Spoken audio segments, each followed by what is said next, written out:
So the next few months are an exciting time full of loads of opportunity because we know that the summer is the busiest time of the year for the UFC. So starting this weekend, we've got a UFC event every single weekend right up until August. Now at the moment you can see there's some breaks in July, but we know the UFC will fill those 3 weeks with events for International Fight Week.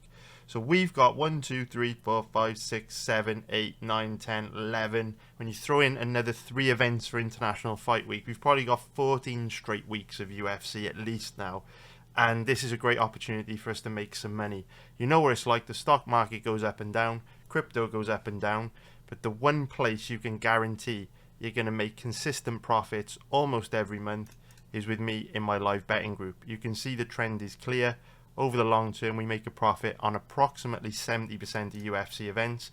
The exact stat now is something like 68 point something, but still absolutely phenomenal. You can't get these kind of returns anywhere else, or anywhere else that I've seen. I'm the best in the world when it comes to live betting on the UFC. So if you watch every UFC event live, it's an absolute no-brainer to live bet with me on these cards. And what I basically do, my basic system is, I research all the fights taking place on a UFC card, and then what I do is use the research, use how fighters have performed in past fights to enable me to see how fights are likely to play out as they're essentially taking place. So the kind of research that I share with you in these breakdown videos is what enables me to make so much money live betting on the UFC. Because say for example I break a fight down for you like, you know, Garry versus Carlos Prates. Before the fight takes place, there may be some unanswered questions. We may not be too sure how Prates' cardio will hold up, right? Because, you know, he doesn't have a whole lot of experience going past round 2, and this is a 5-round fight. We may not, you know, have too strong of a read on how Garry is going to deal with the forward pressure, the power of Prates. But the beauty of live betting is that we can take all that uncertainty away that we experience in pre-fight betting, and in live betting we can see how the fight is playing out, and based on past performances we can see how the fight is likely to go. So if early in the fight, for example Garry, if he's dealing well with the forward pressure of Prates and he's dealing well with the power of Prates, we might want to consider a live bet on Garry, because we've seen Garry go 5 hard rounds with the likes of Shavkat Rakhmonov. We know his gas tank is going to hold up just fine.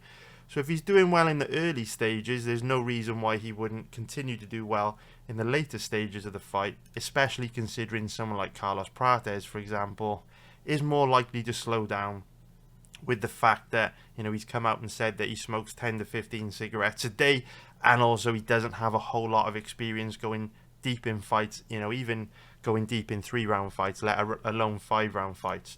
So using that kind of logic, using that research to our advantage is the reason why we've been so successful over such a long period of time.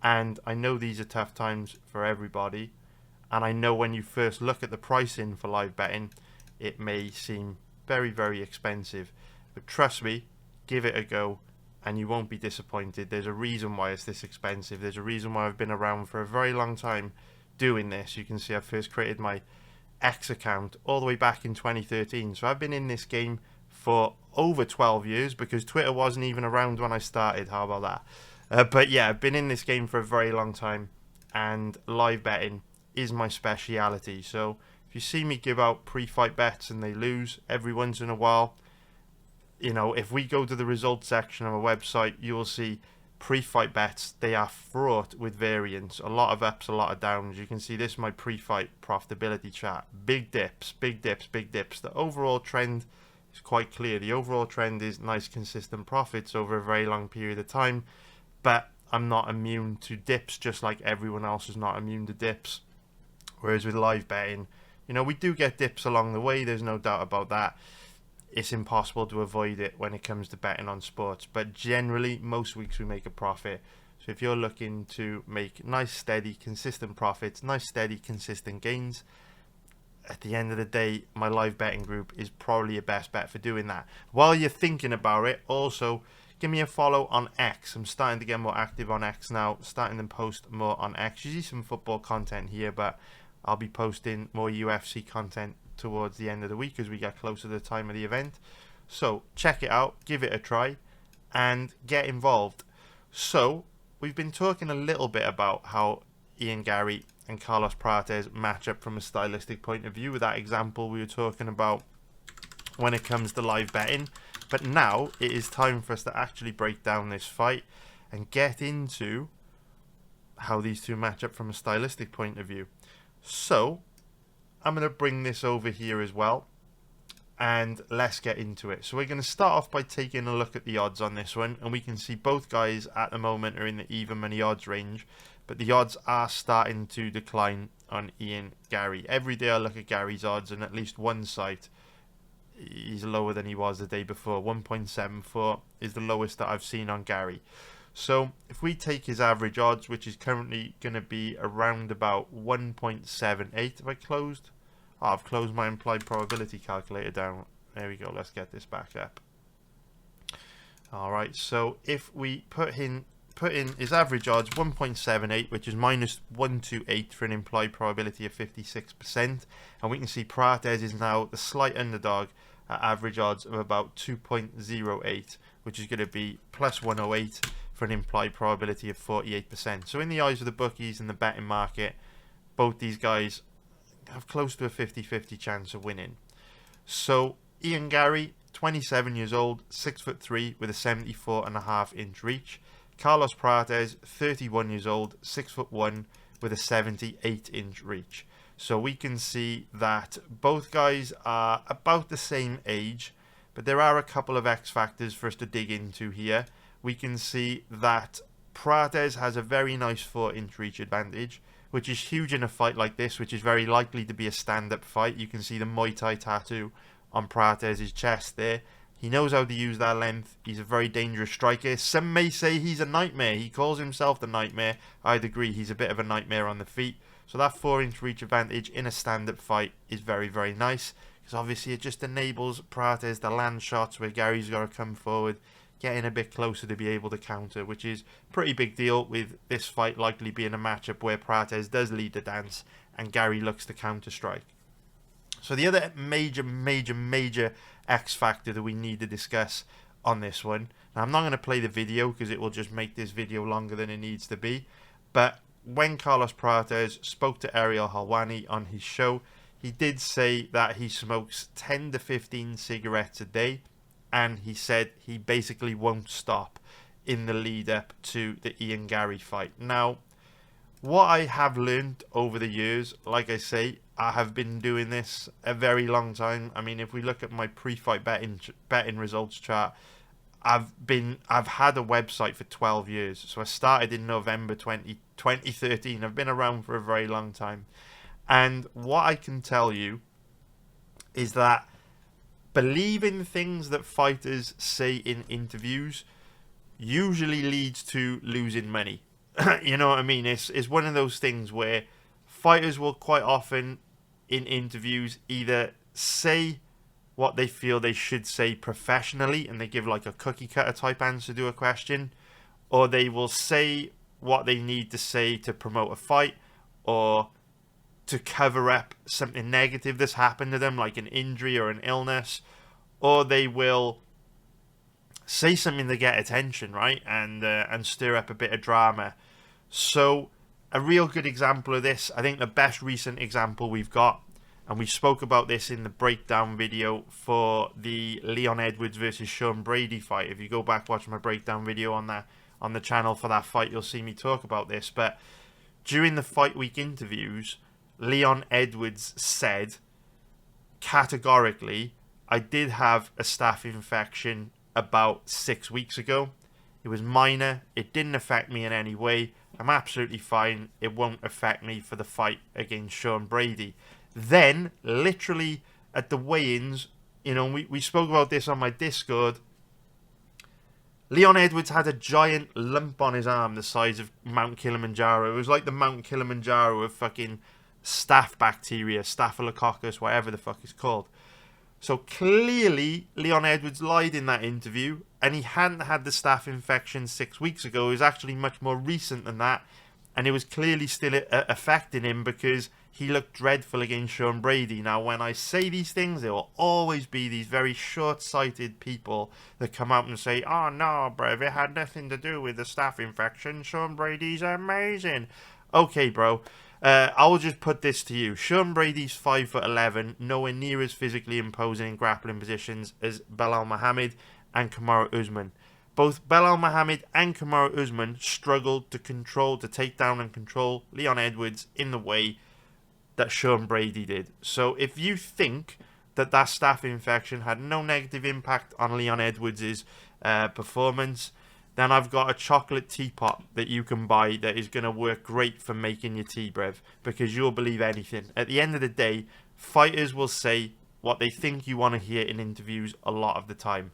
And so the thing with Carlos Prates talking about the cigarettes is he telling the truth? He obviously plays to it. You'll see, content on his social media, on his Instagram of him smoking. He has said about him smoking, in interviews, but I have my doubts as to whether it's true. The reason why is because if you've played any cardio-intensive sport, so like I played like a lot of football. I played, football 3, 4, 5 times a week up to my late 30s. And when I stopped playing, I was about the same age as Prates, actually. And football's a very cardio-intensive sport. And I played with guys that smoked, and they just couldn't really run, or they couldn't really exert that much energy. They just didn't have the cardio to do it, because obviously smoking damages the lungs. It affects the lungs. It reduces cardiovascular performance. It affects the respiratory system. So when I look at a guy like Carlos Prates, on one hand you can look at him and you can go, well, he's never really been past round 2.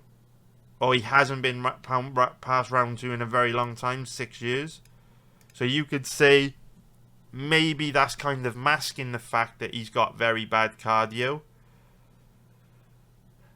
But he just doesn't look like a fighter that has bad cardio. Like, in these fights, there's like no signs of him slowing down at all.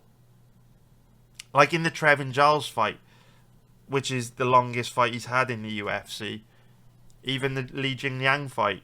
Just no signs of slowing down. And for me, with my experience of playing sports and having very, very, very good friends that smoked and I played sports with, Prates shouldn't be able to fight how he fights against guys like Li Jingliang and Trevin Giles if he smokes.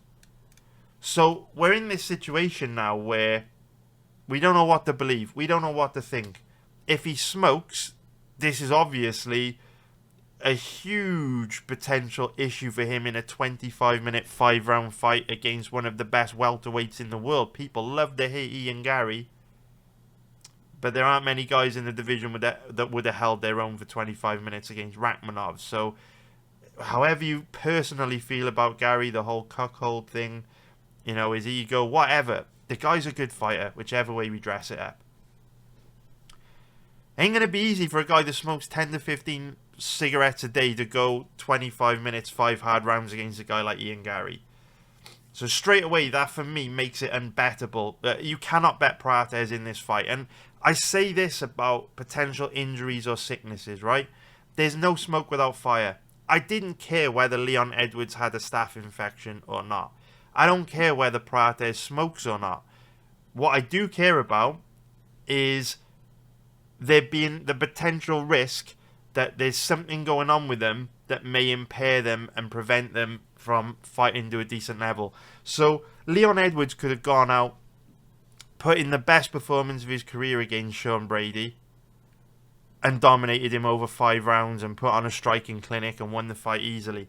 I don't care though, because for me it was too risky to bet on Leon Edwards with the potential that he had a staph infection. Now with Carlos Prates, it's the same shit. Until I see him go 5 hard rounds in an absolute war where he's forced to exert loads of energy and come out the other end smelling of roses, having put in a great performance and not slowed down at all, I can't bet this guy. I need to see this guy go 5 hard rounds without him slowing down. Because so long as we've got that uncertainty over whether he smokes 10 to 15 a day or not, how the hell can you bet this guy?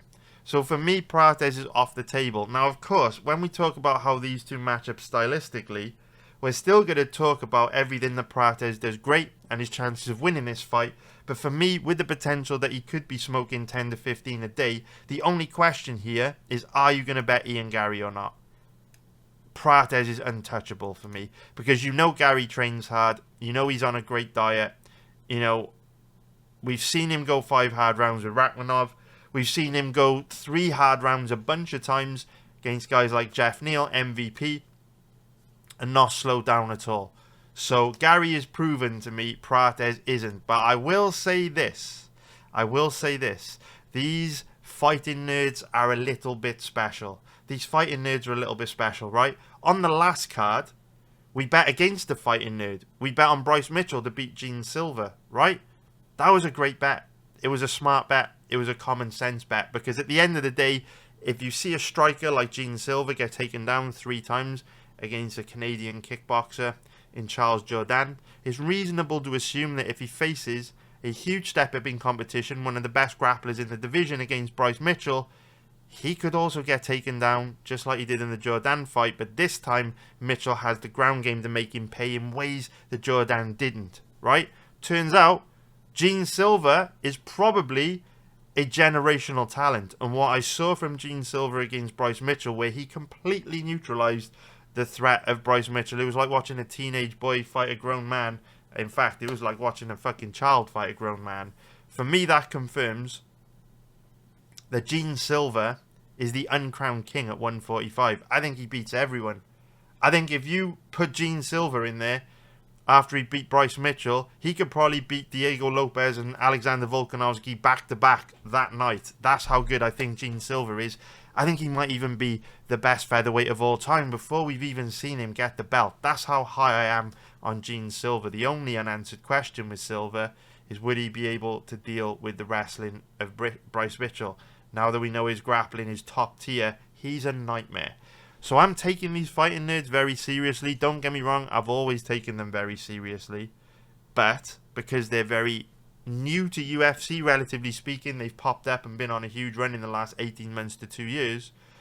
We've got to be very open-minded about potential weaknesses they may have, because when fighters come along and they're young, late 20s, early 30s, it's very rare that they're great at everything, right? Gene Silver's a unicorn. Very rare that a 27-year-old like Gene Silver would be amazing at everything. Usually, if they are very good at one thing, they'll have a weakness somewhere else to compensate. Because in your early 30s, late 20s, you're still going to have some holes. You know, MMA is a complex sport. There's going to be things you need to work on. So when I look at a guy like Carlos Prates, he's had 27 pro fights. He's a fighting nerd. I look at him and I go, logically speaking, there's got to be something wrong with him. His cardio's got to be bad, or his grappling's got to be bad. It is statistically improbable that he's another Gene Silver. Gene Silver's a fucking unicorn. He's out there doing his own thing now. He's unbelievable. He's phenomenal. Surely we can't have another Gene Silver in the welterweight division. But we'll keep an open mind on it. We will keep an open mind on it. Because these fighting nerds, I don't know if they fucking, you know, like Homer Simpson sells his soul to the devil to get blessed with a better life, better skills. I don't know what these fighting nerds are doing, but they're fucking good. So I'm keeping an open mind with Carlos Prates. Like, even Bruna Brazil is very good. From a technical point of view, Bruna Brazil is very good. I know she's kind of letting the team down with the wins and the losses, but she's still technically very fucking good. So, fighting nerds, I keep an open mind. So how do these two match up from a stylistic point of view? It's a very interesting fight. I definitely lean Ian Garry, and I'm very tempted to bet Ian Garry, but I don't see enough of an advantage for Ian Garry for me to want to bet him in the even money odds range. So the way that these two basically match up is, Prates likes to fight on the front foot. He likes to lead the dance. He likes to be the aggressor. And Ian Garry likes to stay on the outside and counter-strike. And he likes to wait for you to go first, and then he looks to counter whatever you're doing. That's basically how these two like to fight, which means they've got a perfect dance partner this weekend, because they're both going to be able to fight with the dynamic that they prefer. Prates will want to lead the dance. Garry will want to counter-strike. So they'll both get what they want here. So there are two major things that separates these two. Two things that differentiate these two. Prates has an abundance of power. So Garry doesn't really have too much power in his hands. He's more of a volume striker. When Garry first came into the UFC, he was very exciting. He was very dynamic. We saw him get a couple of finishes. But as he's faced a higher level of opponent, we've seen that Garry's not really that dangerous on the feet. He's more of a volume striker. Prates, on the other hand, even though he's only fought a low level of opponent, we can see, Mitch Ramirez, Trevin Giles, Charles Radke, Li Jingliang, Neil Magny, hasn't faced any opponents on the level that Garry has yet. You could just see this guy's got major power. Like when he hits guys, when he lands clean and hard, he really, really hurts them. So there's no doubt there's a big difference in power here. Prates will land the harder, more damaging, more impactful shots on Ian Garry.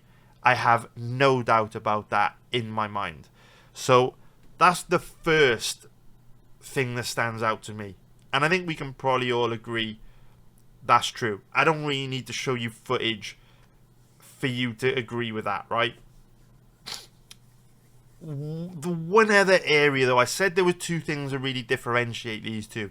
The other thing that really differentiates these two, and I will show you footage of this so you can see it for yourself, is that Garry is far better defensively. To the extent that I would even say Carlos Prates is bad defensively. And this is perhaps an area where I hate the word exposed. It's horrible. Like people, I'll lose a few bets. And people will be like, oh my God, Allsopp's exposed. He sucks. He's a fraud, blah, blah, blah. Even though, bitch, please, I've been here for like fucking 12 years, bro. I'm sorry I can't win every single bet I place. I wish I could. If I could, I wouldn't be sat here talking to you. But I've never met anyone that can bet on sports without having very nasty dips in their career. It's fucking impossible. But I am the best in the world when it comes to live betting on the UFC. I'm battle tested and proven when it comes to pre-fight betting on the UFC. So people should probably shut the fuck up and listen to what I'm saying, because I know a hell of a lot about this shit. And if you listen to me, you could probably make a lot of money betting this sport, because very few guys have stood the test of time like I have. So the one thing that I notice when I look at Prates, where like you hear people say fraud checked, exposed, the one thing I would say about this guy, other than potential cardio issues with the smoking, would be his striking defense is pretty bad. Like he doesn't read people very well.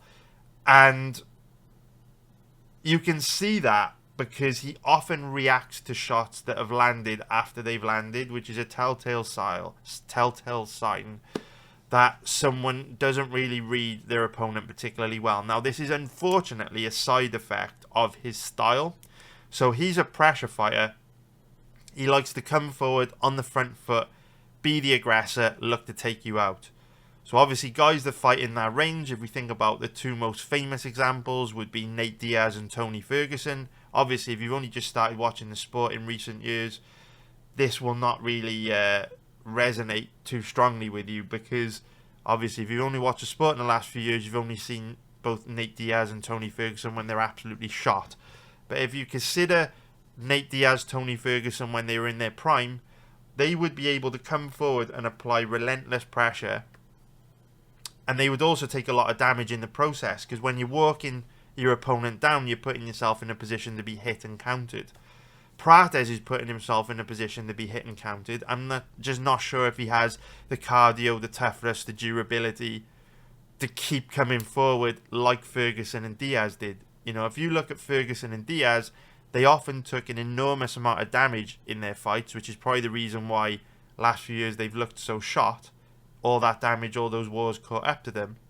But it's very difficult to keep coming forward with relentless pressure, taking that damage, without either being knocked out or gassing out. And because Prates has only fought a relatively low level of opponent up until this point in his career, we don't know if he's going to be the Brazilian Nate Diaz, or going to be like a lot of guys that try to, utilize a pressure fighting style, and they kind of just haven't got the cardio or the toughness or the chin to back it up, and so they fade when guys don't fold under their pressure early. The guys that Prates has been fighting so far in the UFC have all faded, they've all folded, but none of them had the cardio, the footwork, the technique, the striking defense of Ian Garry to make a guy like Carlos Prates pay. So what I'm going to do now is just show you a little bit of footage of Carlos Prates and his issues when it comes to striking defense. Now there is a potential reason why Prates' striking defense isn't great. There is a potential reason, and that potential reason could be because he doesn't really respect the level of opponent he's facing. So it is possible that Carlos Prates is so far above the level of guys like Trevin Giles and Li Jingliang that he just doesn't respect them. He doesn't care about them landing because he's got total disdain for their skills and he's just looking to take them out. Like, that's very possible. We do see that. Guys that are very cocky, confident in their own ability. But then when you look at Gene Silva, I hate to keep making the comparison because he is a special fighter, but when you look at Gene Silva, the guy is like he fights in the Matrix, man. Like, you just can't get near him. Defensively, he's so good. He sees everything. He's so comfortable in there. So what I want you to do is just pay attention to some of the exchanges in the Trevin Giles fight and the Li Jingliang fight, and you'll see that Prates quite often gets caught clean and hard and doesn't react to the strike that lands until after it's kind of landed. So you just see there, like, Giles sets him up with a jab, comes through with the power right, and Prates is just very much there to be hit. So let me just stop that from happening. That sound you've got in the background, let's turn this stuff off. So yeah, we'll just, like the thing is with striking, it's not like I can show you like specific positions like we can in grappling for you to see things. You've kind of just got to let some striking exchanges play out for you to kind of see some of the issues with a fighter's defense. And so we'll just let this run for a few minutes and then we'll show you footage of the Li Jingliang fight. You can kind of get a feel for the defensive issues that I'm talking about when it comes to Prates. And he's particularly susceptible to leg kicks. Doesn't really check them, doesn't really address them, doesn't really react to them till after they've landed. Which is a bit of an issue because Garry does throw a lot of leg kicks. He doesn't really hurt you with leg kicks. Like, he doesn't really inflict a lot of damage with them. But he does throw a lot of leg kicks. He does beat up the lead leg. So Trevin Giles is quite a passive guy, doesn't throw a whole lot of volume. So we're not seeing, you know, a bunch of issues with Prates' striking defense here, but as the fight progresses, you'll start to see more. And then what I'll do is I'll show you a bit of footage of Ian Garry, so you can see like the footwork, the movement of Garry. So you can see potentially how Garry could cause this guy a big problem, like you just see there, right? When Giles starts to come forward, Prates' style of defending himself is to just move back within a straight line. So when you get a guy like Giles follow it up, he's landing clean, hard shots on Prates. And you can see here in this first round, Giles just chipping away at that lead leg. He's only really throwing teeps and stuff to the lead leg. Like, you see that sideways kick, John Jones style, just kind of teeping the knee. The Holly Holmes style side kicks to the lead leg. But they all add up, man. They all add up, and Garry throws a lot of leg kicks. So you can see, like, Prates hasn't been in any trouble in this first round. He hasn't eaten any big shots or taken too much damage. But when guys come forward, he's just slow to react. And he's definitely there to be hit. Like, defensively, in my opinion, he doesn't really read guys particularly well. Like, he walks right onto a jab there. And he's kind of just stood right in front of his opponent. And he's there to be hit. So, that was a few minutes of footage against Trevin Giles for you to ponder. what we'll do now is check out a little bit of footage of his fight against Li Jingliang. Li Jingliang does tend to throw a higher volume of strikes. He's much more of a boxer than Giles. So you might get a bit more to take a look at here. Turn subtitles off. You might get a bit more here to take a look at. And yeah, we'll just play a few minutes of footage and then I'll show you some footage of Ian Garry so you can kind of see how it may be very difficult for Prates to get to Garry with that pressure fighting style. So this is a better fight for showing the issues that Garry may be able to cause Prates with leg kicks, because when I show you the Trevin Giles fight, like I say, Giles is only really touching that lead leg with the Holly Holm style sideward push kicks and the teep kicks, whereas you can see Li Jingliang is starting to sit down on kicks and actually inflict a decent amount of damage to the lead leg, which is basically what Garry will do. So the Trevin Giles fight didn't give us a ton of clarity on what I said about Prates not reading his opponents particularly well. But this fight does, probably because Li Jingliang is a higher level boxer than Trevin Giles. So here, a telltale sign of a fighter that is bad defensively and doesn't read their opponent particularly well is when they react to a strike after it's landed. So we can see it here, right? So Li Jingliang has thrown a leg kick, and you can look at the position of Carlos Prates' hands. They're up here. So he is anticipating a head kick after Li Jingliang has already made contact with the knee, or the inside leg, whatever you want to call it. He just doesn't, and because of that, it knocks him off balance. He's not expecting the leg kick at all. He doesn't read it at all.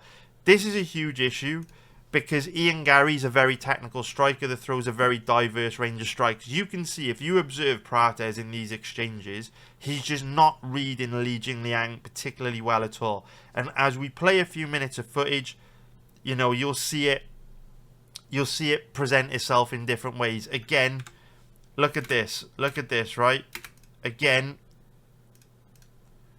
Li Jingliang throws a body kick here and Prates just has no idea it's coming. Again, look at his hands. He stood right in front of his opponent and his hands come up high in anticipation of a head kick, and Li Jingliang again knocks him off balance with a body kick because he just has no idea what's coming. He knows something is coming because Li's posture is changing, but he has no idea what's coming. He's just not reading Li Jingliang at all. And obviously, when you've got a guy like Prates that will overreact to feints and not read you particularly well, you could set him up for big shots, right? You could set him up for really big shots. Now, on one hand, you could say, you know, Prates is quite confident in his ability to just tough it out and take body shots and leg kicks. So he's very conscious of protecting upstairs to potential headshots. I do get that, but he's wide open to combinations when one body kick or one leg kick can knock him off balance and throw him off because he's just not reading what is coming at all. So we'll just let this footage play out a little bit more. We can see some boxing exchanges at the moment. Li Jingliang respecting Prates' power, just kind of chipping away with the kicks.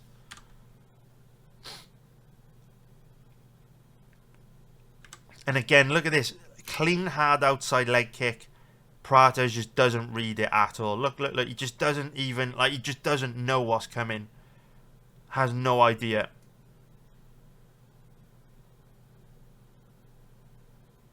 So the real issue that I think Prates can have in this fight, and that's why I'm going to show you some footage of Garry, is Prates is used to just creeping forward like this and then landing the odd big shot and landing a big combination, and then his opponent's basically just getting overwhelmed and caving, right? When I show you a little bit of footage of Ian Garry, you'll see that he's very comfortable counter-striking. Like you can see Li Jingliang, Trevin Giles, they're not comfortable counter-striking. So as soon as Prates starts to close the distance, start to put pressure on him like this, they can start to cave. I'm not sure you'll get that from Garry, because Garry's not the guy that'll, or the type of guy that'll be drawn into big exchanges. Like Garry's the type of guy that will be quite happy to just circle away from Prates and get the fight back to a range where he's more comfortable. Like, when Prates is coming forward here, you can see that Li Jingliang, because he's not comfortable counter-striking, he is falling into the trap of planting his feet and then letting his hands go in an effort to try and back Prates up, right? So he's basically making Prates fight, or he's basically falling into the trap of fighting in the range that Prates wants him to fight in. Because when we know Prates doesn't do a particularly good job of reading his opponents, he's there to be hit.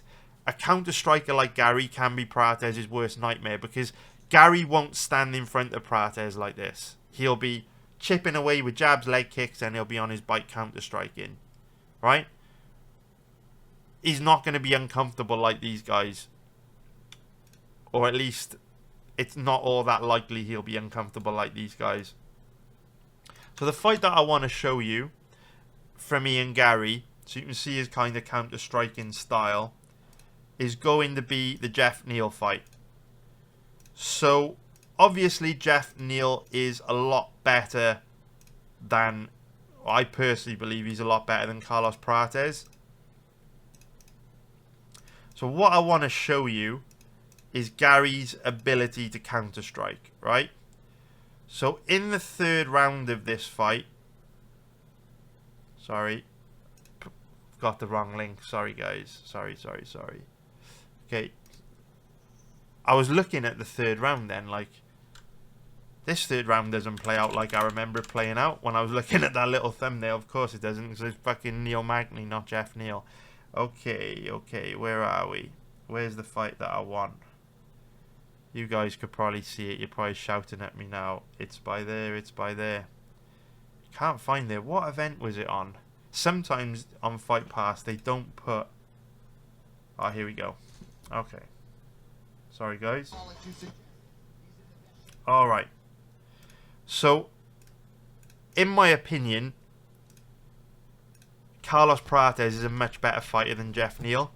But this fight is really useful for us to try and evaluate how Prates and Garry match up stylistically, because Neal's approach to fighting Garry is very similar to what Prates' will be. So for the most part, when you look at this fight, Neal is the guy coming forward as the aggressor, leading the dance, just like you'd expect Prates to. And Garry in this fight is quite happy to allow Neal to be the aggressor, and he's just looking to counter-strike. So here, you can see that when we watched Li Jingliang versus Prates, I need to make this point very clear. I don't want to drag this out. I want to make it very quick. So, when Prates would come forward and attack Li Jingliang would meet him head on, and he would look to just fire back, and he would look to back up Prates with boxing. Here, when Jeff Neal does that, Garry doesn't get drawn into those exchanges. He just circles away. Watch. So Neal will come forward here, and Garry's like, nah, bruv, we ain't playing that game. I'm going to risk getting knocked out. And as we play a little bit of footage here, what I want you to do is pay attention to what Garry does every time Jeff Neal gets in close. Because Jeff Neal's a boxer, right? He's a power punching boxer. Very similar to Prates. They have different applications, different versions of striking. Prates fights longer, has that base in Muay Thai, throws more kicks than Jeff Neal. But fundamentally, they're fighting in the same kind of way. Neal's a pressure fighter. So is Prates. But look at the difference between Garry and Li Jingliang. Every time Neal gets close enough to Garry to land something, Garry doesn't get drawn into an exchange, he just circles away. And because of that, Jeff Neal becomes frustrated. And in between these sequences where Garry isn't getting drawn into these exchanges when Neal's putting pressure on him, Garry's racking up volume, right? He's touching you. He's touching you. He's touching you. He's not really hurting Neal. He's not really inflicting a whole lot of damage. He's just touching that lead leg. He's jabbing you. He's landing a body kick, circling away. And he's frustrating you. and he's outpointing you. Garry is a very technical, defensively sound point fighter. And that is not me being derogatory. That's his style. Some guys are blessed with a lot of power, some guys aren't. It's often a genetic thing. Garry doesn't have a whole lot of power, so he is using his skills in the best way possible. Like you see it there, right? Neil comes forward, looking to drag Garry into an exchange. Garry just circles away. And again, it's difficult to make these points when it comes to striking quickly, because you kind of have to see a decent amount of footage of both fighters for you to be able to visualize how they might match up in the cage. But I hope I've made my point. Like I say, I would have to make this breakdown video probably another 30 minutes for this to be a super clear point I'm trying to make. But obviously, I'm just kind of giving you guys like the top level summary of what to expect. And then you can go do your own research if you're not too sure, you don't agree with me, you want to do your own research, that kind of thing. So, yeah. That is pretty much how I see Prates and Garry matching up. My lean is Ian Garry, because I think he can frustrate Prates and outpoint him with his footwork, his movement, his superior defense from the outside. But I do worry that Garry won't be able to hurt Prates, won't land particularly hard damaging shots.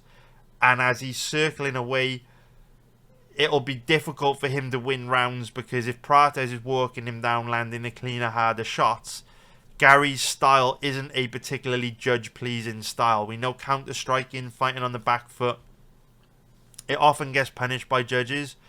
And the thing about Garry is, because he doesn't have a whole lot of power in his hands, like, he inflicted loads of strikes on Jeff Neal as an example, but he scraped past him with a split decision, and Neal really didn't take any damage because, like I say, Garry's just point fighting, which often gets punished by the judges. So this is one of those fights where my lean would be Ian Garry, the smoking, counter-striking, all that, but I don't know if I like him enough to bet on him here. Now, in terms of the over-under, let's just refresh this, get these over-under odds up. So in terms of the over-under, I do think over 2.5 rounds is very likely to hit. Very, very, very likely to hit. Just because I think Prates is going to be tough enough and durable enough to hang with Garry until at least, the second half of the fight. And I don't think Prates is going to knock Garry out. I think Garry's too tough, too good defensively. We saw Garry, what was the fight he got rocked bad in? It was the Keenan Song fight, right? He got dropped bad early in the Keenan Song fight. It's not going to be easy to put Garry away. So I do think over 2.5 rounds is likely to hit. It's a shame that the odds are a bit short. If they were closer to the even money odds range, I probably would have bet that. But if you're considering the over-under this weekend, over 2.5 rounds, I quite like that. And in terms of most likely outcomes for the props, I would go Garry by decision, 3.40 plus 240. Again, the odds are too short for me to bet that, but I do think that is very likely to win. So I hope you found that breakdown useful. Let's move on to the next one. So now let's break down the next fight on this card, which is going to be Anthony Smith versus Mingyang Zhang. So if we start off by taking a look at the odds on this one, we can see that Zhang is a very big favourite at average odds of about 1.19, which is going to be minus 526 for an implied probability of 84%. And if we take a look at the odds on Smith, he's around an average of 4.80, which is going to be plus 380 for an implied probability of 21%. So Zhang is 26 years old, 6'2" with a 75-inch reach. And Smith is 36 years old, 6'4" with a 76-inch reach. So both guys are about the same size, but they are at very different stages in their careers. So we can see that Zhang is 10 years younger than Smith, and we know that the younger fighter wins around 70% of the time when there's a 10-year age gap in a fight. That doesn't go all the way towards justifying his extremely steep price tag that carries an implied probability of 85%. However, obviously, the vast majority of the time, the younger guy is going to win in a fight like this. So Smith at 36 years old, I mean, he's going to be 37 in a couple of months' time, but 36 isn't that old for a light heavyweight. The thing with Smith, though, is that he does have a lot of miles on the clock, and on top of that, he's also one of these guys that has shown clear signs of decline. So he's got over 50 pro fights. I mean, he's got close to 60 pro fights, and that's a lot of wear and tear on the body. You know, we've seen him get rocked, wobbled, dropped, knocked out a bunch of times. Here he is fighting back in Strikeforce. There's not many guys still competing in MMA today, well, certainly not in the UFC, that competed back in the Strikeforce days. And so Smith's been around for a very long time. Also would like to know why he's wearing a gum shield or mouth guard at a weigh-in. Probably a sponsor. You can see him showing the logo there, but that's just a weird thing that I haven't seen for a long time. Anyway, very interesting fight, because obviously we don't know a whole lot about Zhang. So even though he's had a lot of fights, 24 pro fights, if we take a look at his record, we can see that the vast majority of fights have ended very quickly.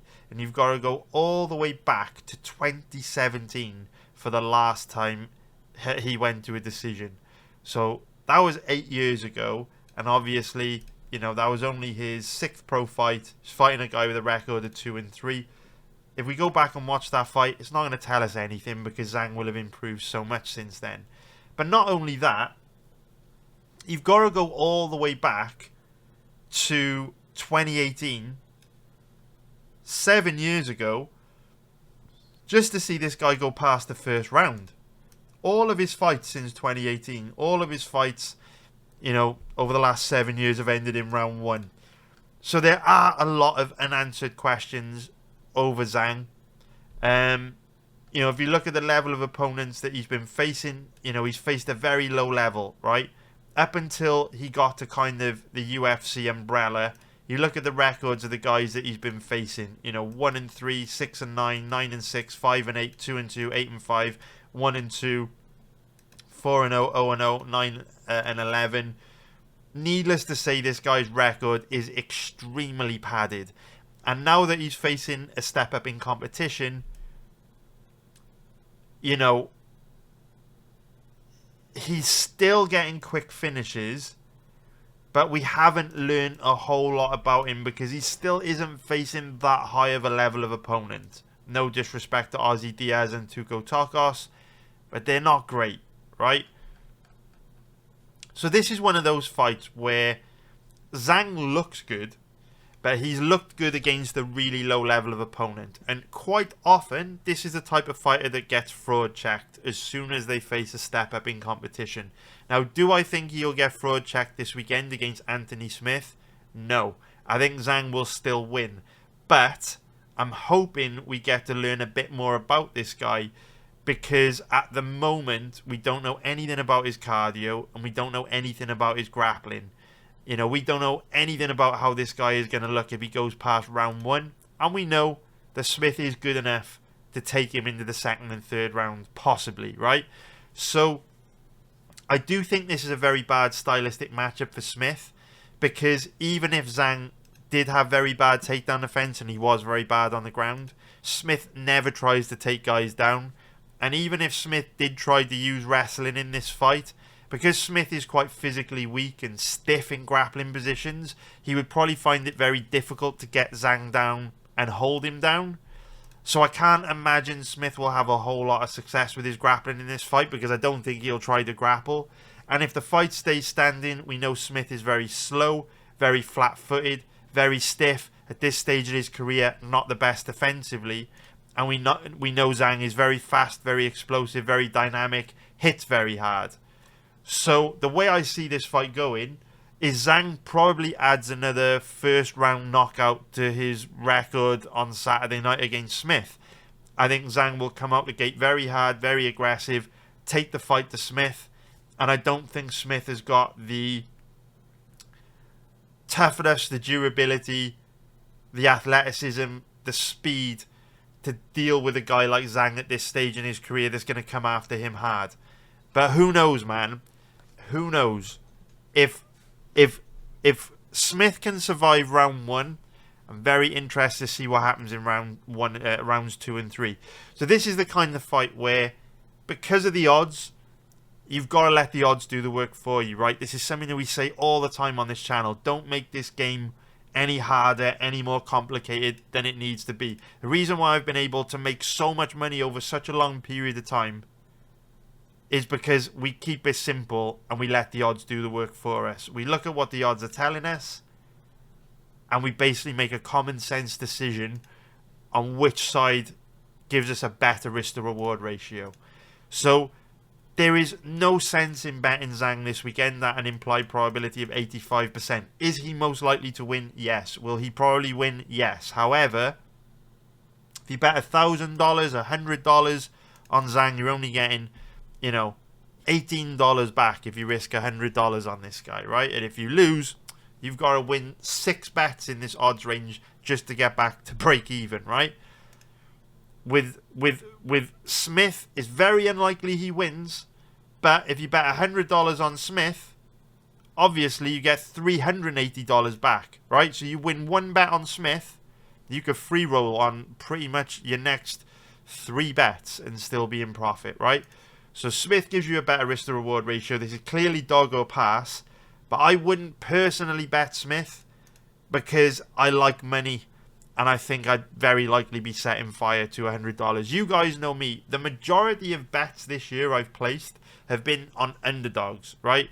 One of the reasons why I've dipped a little bit in pre-fight betting is because I keep pulling the trigger and firing on very good value underdogs. And when you do that, you know, when you bet on underdogs, ultimately, favourites are going to win 67% of the time.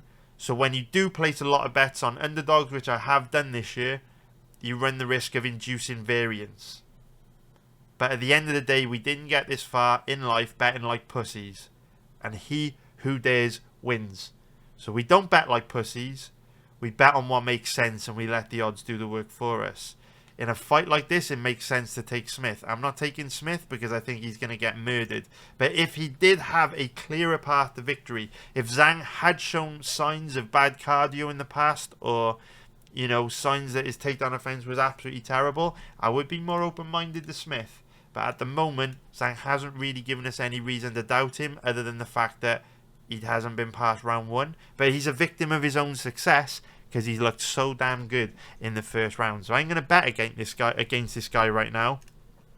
But I will keep an open mind to betting against him in the future if the betting market keeps having him, you know, as such a big favourite. I just think this is one of those fights where Smith is probably not the dude to make him pay this weekend. In terms of the over-under, obviously, if every single one of Zhang's fights has ended in round 1 since fucking 2018... very likely that this one will as well, especially because Smith's not the best defensively, does get rocked, wobbled, dropped a lot in fights at this stage in his career. So my lean would be on the under 1.5 rounds, but the odds are absolutely dreadful, and so I'm not going to take that. Although I will say this, if you're looking for some like shit to throw into a parlay, fight doesn't go to a decision at 1.18. That ain't bad. That ain't bad. I know it's got the same implied probability as Zhang straight, but what I would say is if you really want to bet this fight and you're thinking about throwing Zhang into a parlay, betting on fight doesn't go to a decision at the same odds is probably a better bet, on the basis that if Zhang does turn out to be a glass cannon and does look terrible after round 1 and he does gas bad and Smith finishes him, then you win either way. So if you think Zhang's going to win and you take this, then you still win your bet, because most likely outcome is Zhang murdering Smith in round 1. But if Zhang turns out to be a glass cannon, gets fraud checked, finished in rounds 2 and 3, is he gassed? Well, you win the bet anyway at the exact same odds. So if you're looking to throw something in this fight into a parlay, I think that fight doesn't go to decisions, not bad. So in terms of the props on this one, Zhang by knockout or TKO is obviously the most likely outcome. The odds are dreadful. I wouldn't touch that, and there's nothing else I would really go for on this one if I were you. So I hope you found that breakdown useful. Let's move on to the next one. So now let's break down the next fight on this card, which is going to be David Onama versus Giga Chikadze. But please do me a favour, if you're not following me on X, please follow me on X. There's my handle. Search for me. I'm posting a lot more content on X these days. In particular, articles, which I'm putting a lot of time, a lot of effort into. So writing articles about, different football matches that are taking place, different betting angles you might want to consider. And I'll also be posting a lot more UFC related content towards the end of this week as we get closer to the time of the event. So please, if you're not following me on X, give me a little follow. It'll be worth it. Post some interesting stuff on there. Now let's head into breaking down this fight. For this weekend, it's a very good matchup, an interesting fight from a betting point of view. So we can see that David Onama is the favourite at average odds of about, we'll call it 1.56, which is going to be minus 179 for an implied probability of 64%. And if we take a look at the odds on Chikadze, he's around an average of, we'll say 2.50 at the moment, although his odds are declining, and I'm not surprised, to be fair. And his odds are plus 150 for an implied probability of 40%. It's a very, very interesting fight, this, and I'm going to be showing you a little bit of footage for you to take a look at to consider whether you want to bet this fight. I haven't made my mind up on it yet, but I will say Chikadze is a very, very tempting bet. And when I show you some footage of both these guys, perhaps you'll agree with me. If you're watching this on my website, part of my community, let me know on Discord whether you're going to be betting this fight. If you're watching this on YouTube, please leave a comment and let me know what you think I should do, if I should bet Chikadze or not, based on what I'm going to show you. So, with the tail of the tape, Chikadze is 36 years old and he's going to be 37 in August. Only a few months away. That's very old for a featherweight. He's 6 foot tall with a 74-inch reach. And Onama is 30 years old, so he's in his prime. He's going to be getting better from fight to fight. He's 5'11 with a 74-inch reach. So both guys pretty much the same size. But there's a big gap in age. Not so much in terms of the number. 6 years obviously isn't a huge age gap. However, the age gap between these two is positioned in a way that both these guys are in the stages of their career where that 6 years can be really significant, because Onama in his prime going to be getting better from fight to fight, whereas Chikadze, close to 37 years old, you'd expect him to be getting worse from fight to fight. Now, I wouldn't say Chikadze has shown any signs of decline. I wasn't that high on Chikadze to begin with. When you look at Chikadze's recent fight against Arnold Allen, I say recent, it was a year ago now, his most recent fight against Arnold Allen, he doesn't look a whole lot different to how he did when he first came into the UFC. So we know Father Time's undefeated. We know Chikadze will be declining sometime soon. I haven't seen any evidence of that yet. So in terms of how these two match up from a stylistic point of view, this should be a stand-up fight. I wouldn't expect there to be any grappling in this one. Now, both guys are pretty bad on the ground, but they very rarely try to take their opponents down. Chikadze never tries to take his opponents down, and while Onama does shoot the odd takedown here and there, it tends to be when he's very tired or very hurt. But I don't see grappling in this one. I just see this as being one of those fights which is a stand-up fight. The other thing that we do need to consider in this matchup, though, is that this fight is taking place in Kansas City, Missouri, and David Onama is from Kansas City, Missouri. Well, originally he's from Uganda, but you get the point. So Onama is one of the very few fighters on this card that has got home advantage on his side. So with this fight being on the main card, very likely the crowd will get behind him in a big way. And similar to Garry, Chikadze is more of a volume striker. Yes, earlier in his UFC career, he had some big highlight reel knockouts, but for the most part, more of a point fighter, more of a volume striker these days. So it won't be easy for a guy like Chikadze to beat a guy like Onama with hometown advantage on his side by decision. We do have to bear that in mind when we consider how these two match up from a stylistic point of view. So in terms of how these two match up from a stylistic point of view, there are a lot of similarities between this fight and the main event between Garry and Carlos Prates. Now, the range in which they like to fight is different, because Onama I would compare to like a Carlos Prates, where he's got that abundance of power in his hands, and Chikadze I would compare more to an Garry, who is more of a point fighting counter striker. However, Chikadze's style of striking isn't predominantly counter-striking like Garry's is. Like Chikadze is happy to lead the dance at times as well. And Onama doesn't pressure his opponents like Prates does, unless Onama has hurt them or senses they're getting tired. For the most part, Onama is happy to stand in the middle of the octagon, get into a kickboxing match in the middle of the octagon, which is where this fight potentially gets pretty difficult for him. So what I'm going to do is describe to you how they match up stylistically outside of the range in which they like to fight at, and outside of how their power versus volume dynamic kind of matches up. And I'll give you a little bit of an overview as to how I see this based on the footage, and then I'll show you the footage to try and show you what I'm seeing. Although again, when it comes to strikers, it can be difficult because you've got to watch large amounts of footage to get an overall feel. It's not like when we can show you specific grappling positions. Like in the next fight, in the next breakdown with Michel Pereira, I can show you very specific things to highlight, strengths with his defensive wrestling. A little bit more difficult with strikers unless these breakdowns are very, very long. But you can, of course, go do your own research if you don't fully agree with me or fully don't get what I'm trying to show you in a moment. So, in terms of how these two match up stylistically when it comes to striking, again, similar to Prates and Garry, I feel there's big issues with Onama's striking defense.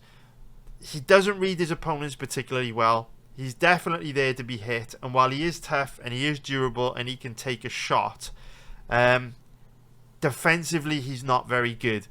Now, offensively he hits very hard, but one of the reasons why his defense isn't very good is because he doesn't like to take a backward step. So Onama is the kind of guy that if you come forward and attack him, he will plant his feet, he will stand his ground, he will tuck his chin, and he will look to just beat you in that exchange, and he'll look to fire back with big power counters. Now, that makes him dangerous because he does have the power to hurt you in exchanges. But against very technical strikers, very high-level strikers, it can potentially make him a bit of a sitting duck. So if you look at the level of fighters that he's been facing up until this point in his career, Roberto Romero took the fight on just a few days' notice. Jonathan Pierce is a wrestler. Gabriel Santos based in Brazilian Jiu-Jitsu. He obviously lost the Landwehr fight. Garrett Armfield took the fight on just a few days' notice. This fight ended very quick. Mason Jones is a grappler. And so if you go right back throughout Onama's UFC career, he's never faced a striker anywhere near the level of Giga Chikadze. So when we were betting, Michael Chandler a few weeks ago in the Paddy Pimblett fight, and we were saying, look, this is a no-brainer, just let the odds do the work for you, it was because Paddy had looked so bad against Tony Ferguson that when he faced a massive step up in competition from Tony Ferguson, it was reasonable to assume Chandler may have just been able to go that extra level than Ferguson could go, cause Paddy big problems. That didn't work out. Paddy put in the best performance of his career. Chandler gassed in 3 minutes. It was a terrible, terrible fight for Chandler. Great performance from Paddy. But we applied the same sort of principle in the Alexander Volkanovski versus Diego Lopez fight, right? Where Volkanovski was a lot older than Diego Lopez. And we said, look, it's not generally a good idea over the long term to bet older fighters against these young, hungry bulls. But every once in a while, you run into a situation where the skill gap is so big, we have to give it serious consideration. And I did feel the skill gap between Volkanovski and Diego Lopez was huge. Volk ended up getting the win, which was very, very cool. But one interesting factor about that fight is just like Paddy Pimblett looked significantly better than he ever had done in the past, Diego Lopez also looked significantly better than he had done in the past. Now, fortunately for us, the skill gap was big enough between the two that Volk was still able to get the job done. The skill gap between Chandler and Paddy wasn't big enough, so that when Paddy showed up looking a lot better than usual, Chandler still wasn't able to get the job done. But we've got two different examples there of a situation where we bet an older fighter against a younger guy, and in one fight the older fighter Volk looked great and got the job done. In another fight Chandler looked absolutely terrible and didn't get the job done. These are the risks with betting these older fighters against these young hungry bulls, because what we do know out of these two is that if we do bet this fight this week, Chikadze is unlikely to look better than he has in the past. He's 37 years old soon. Even though he hasn't really shown any signs of decline yet, he's at the stage in his career where he will be. And if you look at Onama, 30 years old, he's only going to be looking better. So, if you consider the two bets we had on the last card, Paddy looked a hell of a lot better than usual, so did Diego Lopez. David Onama fighting in front of his hometown, only 30 years old. He's on the main card of a UFC Fight Night card. He's on a nice 3-fight winning streak. Good chance he shows up better than he usually does. So we've got to consider that. Both these guys are on opposite career trajectories. But if we simply focus on what the past fights are showing us, this is potentially a very difficult stylistic match for Onama. Because generally what Onama is going to do is stand in front of you in a boxing stance, and when you come forward, he's going to stand his ground and he's going to look to catch you with big counters.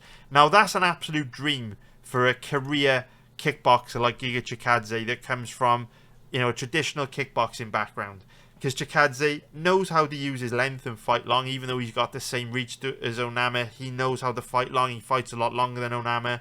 He knows how to get in and out. He knows how to chip away at you and fight safe and pick you apart. Chikadze will run into trouble when he faces guys like Arnold Allen, who are tough enough to walk him down, work through his shots, pressure him and put him on the back foot. Or a Calvin Kattar, right? You look at Calvin Kattar, you look at Arnold Allen. They're both pressure fighters. And what happened is, instead of Chikadze being able to fight in that comfortable range in the middle of the octagon where he can kind of just kickbox and point fight and chip away at you, guys like Allen, guys like Kattar will just walk you down, put you on the back foot, put a load of pressure on you, make life very difficult for you. You look at Kattar's relatively recent performance against Youssef Zalal. Think back to what that third round looked like and how uncomfortable Zalal was. Zalal's a cardio machine. He can counter-strike, he can fight on the back foot, and yet Zalal struggled very, very bad in the third round against Calvin Kattar. When you put a 37-year-old guy like Chikadze into that situation, they're going to fade. And we saw that in the Kattar fight. We saw that in the Arnold Allen fight. In fact, if you're in my live betting group, you'll know we had a nice big live bet on Arnold Allen in this fight. Allen came through for us in a big way. And again, guys, I will keep reiterating this because it's an utterly phenomenal opportunity for you that won't be there forever. I'm not going to be around forever. But I am the best in the world when it comes to live betting on the UFC. So if you're not in my live betting group, and most of you watching this are not going to be, why are you not in my live betting group? It's an absolute no-brainer. If you watch every UFC event live, look at this chart. You will make a profit most weeks. You will not find a better looking profitability chart than this. Stocks go up and down. Crypto goes up and down. If you're betting pre-fight on any sport in the world, your results are going to go up and down. Pre-fight betting is fraught with risk. It is fraught with variance. I'm not immune to it myself. Nice uptrend over the long term, but lots of nasty dips. This chart is beautiful. Nice, steady, consistent profits. We make a profit most weeks. Trust me, guys, get on board because we've got 14 straight weeks of the UFC now. Chances are I'm going to do very well. I've just wrapped up making a profit on 6 consecutive UFC events. And I plan on having another great summer and another huge streak this summer. So don't sleep on it. I'm telling you guys, it's a great opportunity for you. Back to this fight now. We're not going to see, or it's unlikely based on past performances, we're going to see David Onama put the kind of pressure on Giga Chikadze that someone like Arnold Allen or someone like Calvin Kattar would do. Onama likes to stand in the middle of the octagon. And that means Chikadze can point fight, right? He can get in, land a jab, a leg kick, and get out before Onama uncorks those big power counters. In and out, in and out, in and out. And with Chikadze, we haven't seen his reflexes go yet. We haven't seen that speed go. Haven't seen that accuracy go. He was quite aggressive in the first half of the Allen fights. We haven't seen him become more timid as he's got older. So based on past performances, this is a good stylistic matchup for Chikadze. Now, I've been talking a lot about why Onama's striking defense isn't the best. And what I want to do is show you a little bit of footage of that. So what we are going to do is go to the first round of his last fight against Roberto Romero. Now, bearing in mind, Romero did take this fight on just a few days' notice. But what I want you to do, and again, it is tricky because we are going to have to I hate to say cherry pick footage, but the problem with striking, boys, the problem with striking, you have to build a picture in your mind as to how a fighter strikes. So you have to watch a lot of footage, and then you can start to visualize them against their opponent. So again, I don't want to make these breakdowns super long, but it's not going to be easy for you to see the issues with a fighter in just a few minutes. You're going to have to do your own research or take my word for it, but I'll do my best to show you, right? So you can see here, a minute and a half into round one, and what I just want you to pay attention to is the range in which Onama is fighting here, right in the middle of the octagon, and how Romero is just going to chip away at him and kind of blast him in this range. See, he lands a nice heavy outside leg kick there. And here you can see Onama is quite happy to just stand in the middle of the octagon and have a kickboxing match. And Romero's quite happy with that as well. Romero's happy to stand in the middle of the octagon here and have a nice, good old-fashioned, friendly kickboxing match, right? And this is exactly what David Onama wants. This is the range in which that he wants to fight. But Giga Chikadze will not fight in this range. He'll be in and out. He'll be in and out. So in these, in these sequences where you're seeing Romero come forward and land combinations on Onama and split his boxing guard and land clean, hard shots, Romero is having a lot of success in these exchanges, right? But at the same time, he's fighting in a range. I mean, look at this, right? Onama is just stood right in front of him, and Romero's just coming forward, and they're essentially playing Rock'em Sock'em Robots, right? So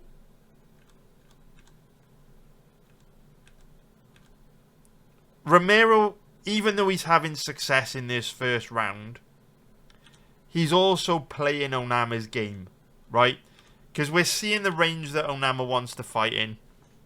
And essentially Onama just wants to stand in front of you and box. He's not a pressure fighter. He's not a counter striker. He wants a boxing match in the middle of the octagon. Giga Chikadze won't play this game, right? Giga Chikadze won't play this game. Chikadze will fight in the range you see in Romero, but he's not going to pressure Onama, and he's not going to, when Onama looks to fire back or Onama comes forward, Chikadze's, look at what Romero's doing here, right? Watch, Onama comes forward and attacks Romero, and Romero does what Onama does. He stands his ground and he looks to fire back. Watch. Onama comes forward and Romero's like, nah, bitch, I ain't backing up. I'm going to stand here and go toe-to-toe. Just engaging Max Holloway style, right? Chikadze won't play that game. He will play the same game we saw Ian Garry play against Jeff Neal. When Onama comes forward, he will back up and circle away. So when they're in the middle of the octagon, stood in front of each other, you're going to see Chikadze using his length, throwing jabs, using a lot of range-finding kicks to chip away at Onama and rack up volume. And then as soon as Onama changes levels, comes forward, looks to actually land some clean, hard power shots, you're just going to see Chikadze back up and circle away. Doesn't mean he can't get caught by something, right? Doesn't mean he might misread Onama and eat a big shot and get knocked down. But for the most part, Chikadze is going to be looking to counter-strike, which means it'll be very hard to land clean and hard on him. So what I also want to show you is a little bit of footage from the Gabriel Santos fight. And we'll bring this up into round one.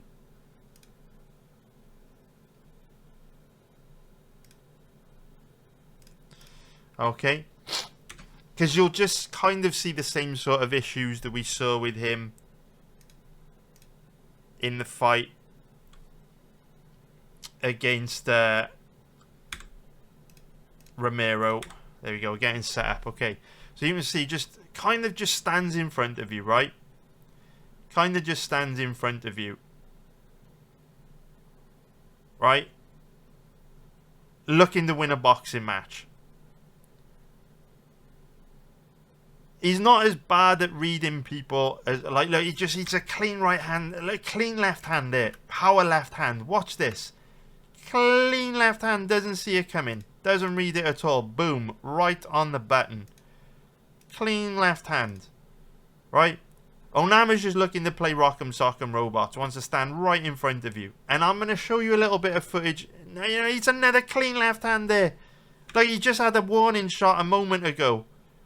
He just had a warning shot a moment ago. Look, he's eating another one there. Bingo. Look at this. Boom. That's 2 big left hands he's eaten. And we're looking at guys like Santos. You know, we're looking at guys like Romero who are nowhere near the level of striker that Chikadze is. I mean, look, he almost eats another left hand here. It just misses. Watch. Watch, watch, watch, watch, watch. Watch a left hand. Boom. Just over the shoulder. Just misses. But you can see Onama very, very vulnerable. And then because, obviously, he's not liking how the striking exchanges are going, he goes for a takedown. But we'll just watch. We'll watch the end of this round play out. And then we'll take a little bit of we'll watch a little bit of footage of Chikadze, and you'll see where I'm coming from. Right? Look at this. Just no pressure, no aggression from Onama. Just happy to stand right in front of you and play rock'em sock'em robots all day long. Right? Happy to play rock'em sock'em robots. No pressure. And now you need to... So obviously it's hard for you at the moment to visualize why Chikadze can cause this guy problems. Because I haven't shown you any footage of Chikadze yet. But burn this into your brain so that when we watch a little bit of footage of Chikadze now and he's getting in and out and all that kind of stuff, and we'll end it there. We'll bring up some footage of Chikadze now, and then you can start to visualize why this might be a very difficult fight for Onama. So we'll bring up Chikadze's last fight against Arnold Allen. Like I say, we hit a very, very nice live bet on Arnold Allen in this fight. So big shout out to you, Arnold, for coming through for us in a big way. But styles make fights. Styles make fights. And Allen's pressure fighting, much more difficult style to deal with for David Onama than Onama's. Sorry. Allen's style much more difficult to deal with for Chikadze than Onama. So watch, right? Allen's coming forward and Chikadze's just looking to use his superior technique to just chip away at Allen from the outside, right? So when Allen comes forward, and you can see Chikadze's bouncing light on his feet, right? And just look at the lead foot. Look at the battle of the lead feet here, right? Look at the left foot of Chikadze. He's using his lead foot and his jab to measure distance between the two. And every time he feels Allen gets into a range where Allen can land on him, he just backs up, backs up, backs up, backs up, backs up. And Allen's footwork and movement is a lot better than Onama's. Look at this. Light on his feet. You measuring distance with a jab, measuring distance with a lead foot. And whenever Allen comes forward, he's just keeping that distance. He's looking to land big counters, play the role of Matador. You can see him hand fighting, pumping the jab out there just to maintain that distance. And yes, you know, every once in a while, Allen will close the distance and land a shot. But you can see Chikadze just wants to keep you there. He wants to keep you there. Because once he's kept you there, he can just chip away at you with the jab. Chip away at you with the range-finding kicks. Doesn't have to get into any big exchanges. Doesn't have to worry about eating any big shots. Look, look, look. It's just little sequences like this, right? Watch. Allen comes forward aggressively in a moment. Right? He thinks about it. But Allen changes levels and comes forward. Right? You see the proximity between the two lead feet shortening. As soon as Giga senses that and Allen makes a move to come forward and attack him, just watch what Giga does. Just watch what Giga does. Watch. Lead foot comes here from Allen. He's like, nah. We'll just move back. We'll just move back. Right? It's one of those situations where the footwork, the movement of Giga is just on another level to Onama. And you'll see it. Every time Allen thinks about coming forward and closing that distance to let the power left hand go, Giga's like, nah, mate, I'm out of here. And every once in a while, he will stand his ground and fire back with a counter like you see there, fired back with a body kick counter. But you can see the footwork and the movement of Giga is just very good. Like, look at that. In and out. In and out. In and out. Watch. Jab, power, out.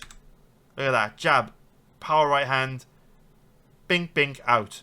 Beautiful. And he's almost 37 years old. I mean, I know he was 35 when this fight took place. It was last summer. Could have declined a lot since this fight. But when you look at footage of both Onama and Chikadze, if they both look how they did in their last fights, I think this is a really difficult fight for Onama. Because you're going to have Onama stood there like this, stationary, in a boxing stance. And Chikadze is just going to be picking him off as he comes forward. So look, I don't want to make this breakdown even longer than it already is. It's probably already super long. But hopefully you can get where I'm coming from on this one. So it's a very, very good fight. Very good fight. It's one of those fights where if you do want to bet this fight, again, don't overcomplicate things. Don't reinvent the wheel. At the end of the day, we have been able to consistently make money betting on the UFC for 10 years. Right? And even though it's taken a lot of hard work, a lot of blood, sweat and tears to achieve this, the principles that have enabled us to achieve 10 years of profitability are simple.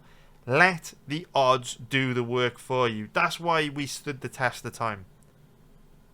And we've survived for so long and consistently grinded out profits over, a very, very long period of time. Most people don't survive as long as me because they either break mentally, their edge gets eroded, and the betting markets break them. It's a tough game to play. Not easy what we do.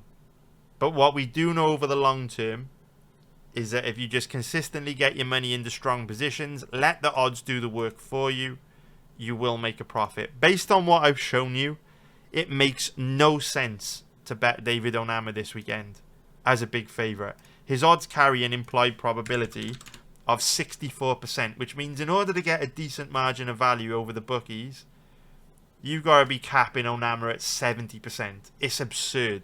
Absolutely absurd to give Onama that chance of winning. Let the odds do the work for you. If you want to bet this fight, bet Chikadze.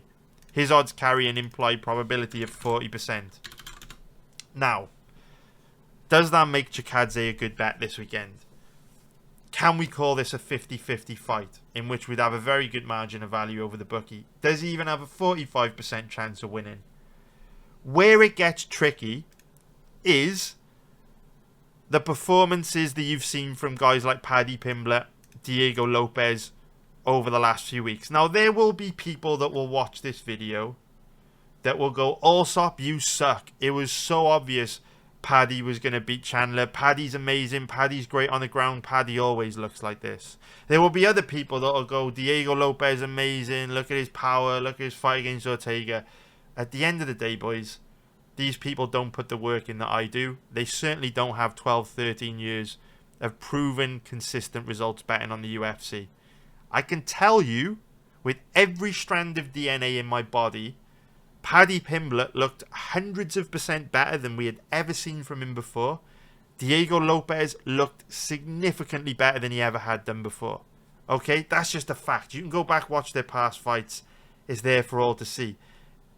Chances are, if you don't agree with me, you just didn't research the fights. You didn't see the difference in ability from the Tony Ferguson fight to the Chandler fight for Paddy, or any of Lopez's previous fights compared to his performance against Volk. He looked incredible against Volkanovski, right? We can't do anything about it when younger fighters, these young, hungry, up-and-coming bulls, make big improvements. We can't predict it. We don't have a crystal ball. When it costs us money, like the Chandler fight, gotta take it on the chin. That's why they call it gambling. If this shit was easy, everyone watching this video would be rich. It ain't fucking easy. We can't see into the future. But what we can do is look at situations where it's likely or reasonably possible that a younger guy could make a step up big enough within one fight to basically change the value of the research that we've seen. So I will use the Chandler Paddy fight, the Volk Lopez fight as examples for what I mean. So we identified, based on past performances, the skill gap between Paddy and Chandler going into their fight last weekend was enormous. We also saw the same thing between Volkanovski and Diego Lopez. We went 1-1 betting those fights. Now, what we saw was an old guy in Chandler look many multiples worse than he did against Charles Oliveira in his last fight. And the last time we got a good look at Paddy was against Tony Ferguson. And the version of Paddy we saw against Chandler was hundreds of % better than what we saw in the Ferguson fight, right? That was very improbable. Very, very improbable. Not only did we get one fighter look a lot worse than usual, one fighter look a lot better, right? Either of those things we couldn't account for. Both ended up being true. And so Chandler got destroyed. Not a lot we can do about that. We could expect some improvement in Paddy. Young, hungry, up-and-coming guy.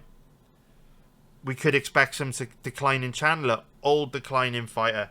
But to see the degree of decline in Chandler, the level of improvement in Paddy, improbable. But it happens. That's why they call it gambling. We had another big skill gap, the fight between Volk and Lopez, right? You'll understand where I'm going with this in a moment. The skill gap between Volk was huge. Volk and Lopez was huge. And what did we get? We had a version of Diego Lopez which was significantly better than any version of Diego Lopez we've seen in the past. But Volk performed at a level we knew he was capable of. He didn't decline like Chandler did. And so even though Lopez made that step up and he made the fight way closer than I thought it would be, the skill gap was big enough for Volk to still get the job done.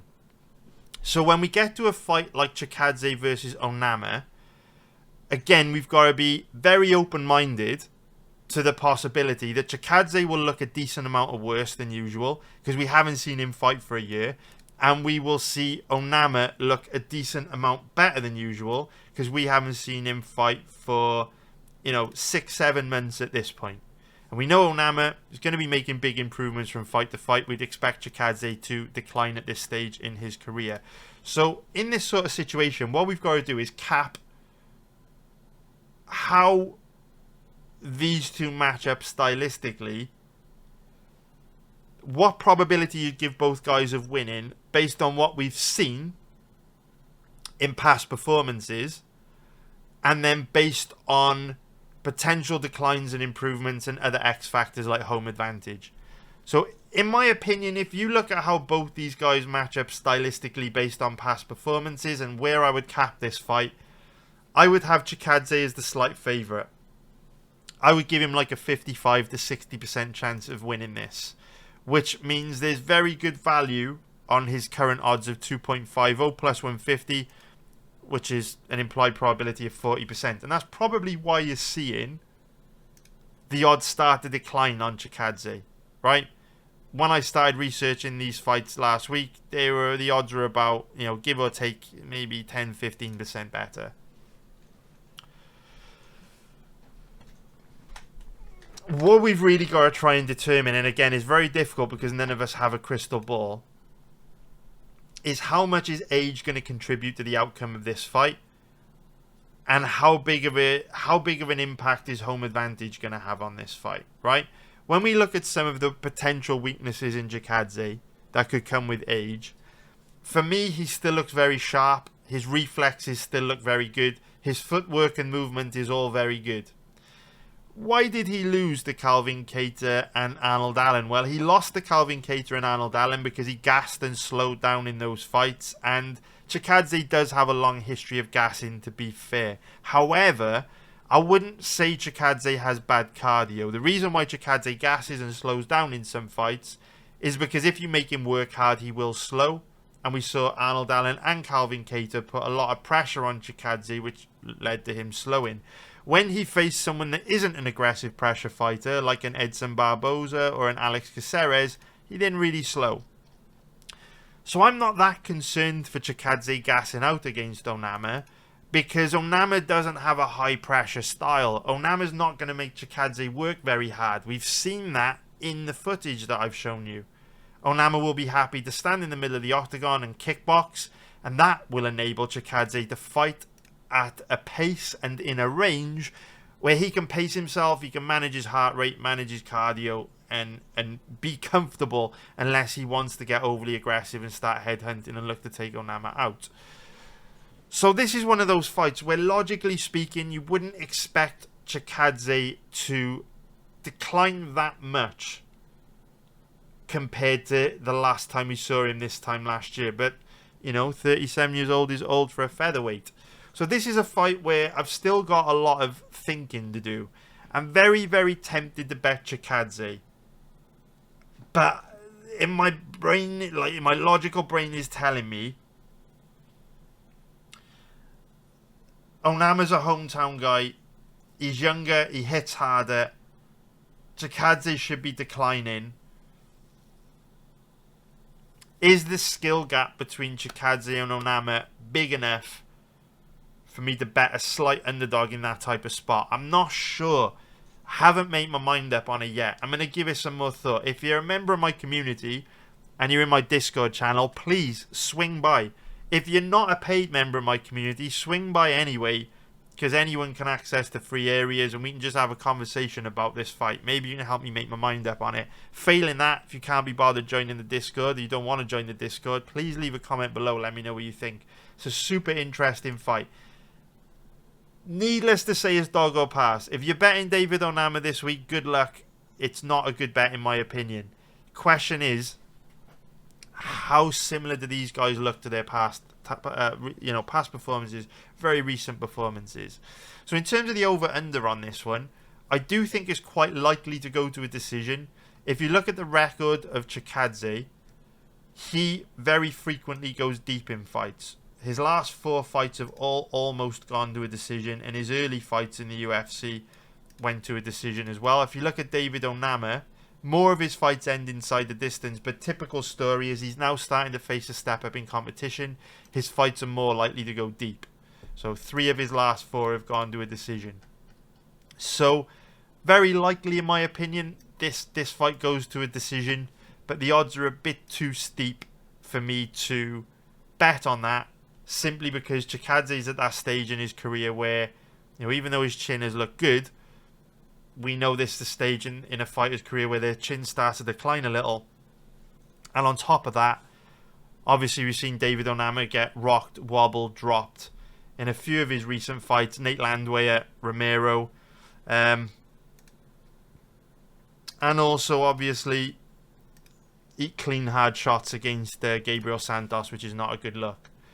So, yeah, I do think this fight's likely to go the distance. I just don't like the odds, so I won't be betting that. Most likely outcome for the props. Do you know what? Chikadze by decision at odds of 3.25 plus 225. Those odds are way too steep. I would say if you want to bet on this fight to make watching it a bit more interesting, just take Chikadze money line. Haven't made my mind up on this one yet. Should I bet Chikadze? I don't like to bet on older guys against younger guys, because a lot of the time we end up seeing shit like we had in the Paddy Chandler fight, where the matchup played out nothing like it should have done based on past performances. But then it doesn't matter because you take the L, right? So I don't like betting on older guys against these young, hungry bulls. But you get fights like this where it's very tempting because the skill gap is decently sized. But sometimes the skill gap gets closed by unpredictable shit. And we might get unpredictable shit this weekend, especially with Onama having hometown advantage on his side. He's going to be the big hometown guy, right? He's going to be the big hometown guy. Having said that, I think I might have forgot to mention that. Is Anthony Smith hometown guy? I don't know my geography well enough in the United States to know if he does. I think he has some affinity to Kansas City. I think he is from Missouri. Could be wrong on that. Anyway, with that, I hope you found that breakdown useful. And it is time for us to move on to the next fight. So now let's break down the fight between Michel Pereira and Abus Magomedov. So every once in a while a fight comes along where the odds just don't make any sense. And you don't get spots like this too often anymore. You know, pre-fight UFC betting has become a lot harder than it used to be. But we still get given opportunities like this every once in a while where the odds are just very inaccurate. Now that doesn't mean you'll always win. I think the odds based on, past performances were very inaccurate on all 3 of our bets last week, and we went, 1 and 2, right? We lost 2 bets, we won 1. when the odds are very inaccurate, it doesn't mean you'll win, but what it does mean is that you do have your money in a very strong position. And so win or lose this weekend, very confident, if you bet Michel Pereira, you've got your money in a very strong position. And I think you'll agree with me once you've seen the footage that I'm going to play you to kind of show why I think there's a lot of value on Michel Pereira this weekend. So if we start off by taking a look at the odds, we can see that Pereira is currently the favourite at average odds of about 1.72, which is going to be minus 139 for an implied probability of 58%. And if we take a look at the odds on Magomedov, he is around an average of, say, 2.14, which is going to be plus 114 for an implied probability of 47%. So whenever I get a fight like this where the odds are wildly inaccurate, I have to ask myself, why are the odds this inaccurate? And you've got to ask yourself this question so that you can stress test your own thinking and make sure that you're not missing anything huge, and that your justification, your rationale for feeling this way and betting a fighter is correct.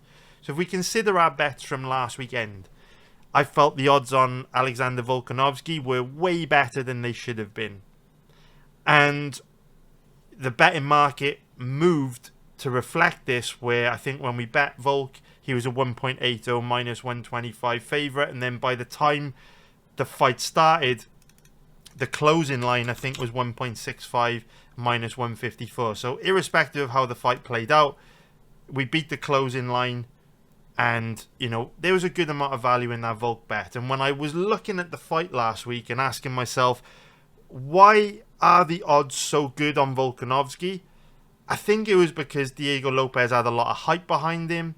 He had a lot of highlight reel knockouts, and a lot of people, you know, they love big knockouts. They love fancy submissions, and they ignore a lot of the time a lot of weaknesses that fighters have if fighters are getting these big, exciting finishes. And that's why we often see fighters get fraud checked in the UFC, because people make betting decisions based on quick finishes that, you know, came within just 2-3 minutes of a fight, and they ignore all the other red flags, all the other warning signs, that when they start to face a higher level of opponent and fights last a little bit longer and go a bit deeper against a higher level of opponent, they may start to struggle. So I think the big highlight reel submissions, highlight reel knockouts, the power of Lopez was influencing people into thinking he had a better chance of beating Volk than he actually did. If you look at the Bryce Mitchell fight against Gene Silva, exactly the same situation, and again we beat the closing line. I think I bet Bryce Mitchell when he was around 3.10 plus 210 for an implied probability of 32%. I think by the time the fight started, his odds were down to like 2.55 plus 155. So again, we beat the closing line by like 8-9%, which, you know, it's pretty difficult to do, especially on fight day. And again, you know, even though Gene Silva looked amazing, I think he's a generational talent. I think he will be a very dominant UFC champion. I think he's got all the skills required to be the greatest featherweight of all time. It doesn't change the fact that going into that fight, we had seen Gene Silva taken down 3 times by a Canadian kickboxer in Charles Jourdain, and he was facing one of the strongest grapplers in the division in Bryce Mitchell. It was just an absolute no-brainer to bet Bryce Mitchell.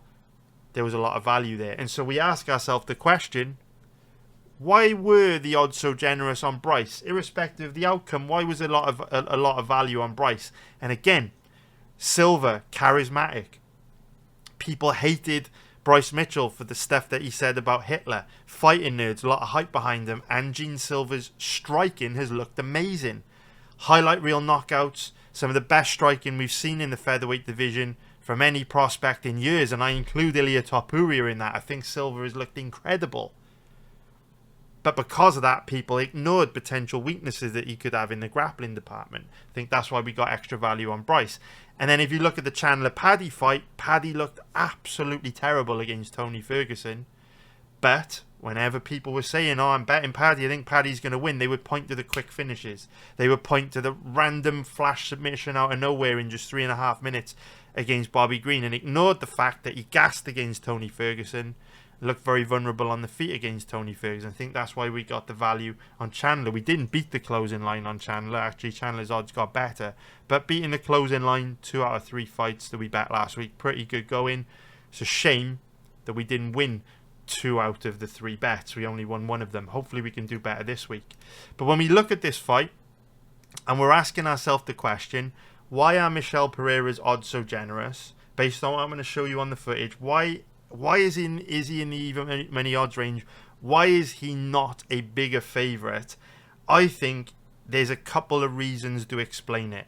The first reason, I think Magomedov's surname and appearance precedes him. Even though he's from Germany, we know, guys, with that Dagestani vibe, the Dagestani beard, the combat sambo style, the surname Magomedov, I feel you always see fighters hyped up a little bit because of those factors.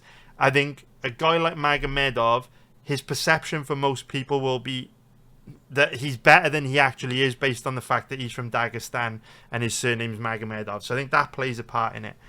I also think that most people that bet the sport of MMA, most people that bet the UFC, they don't actually do fight research. They work from hazy memories.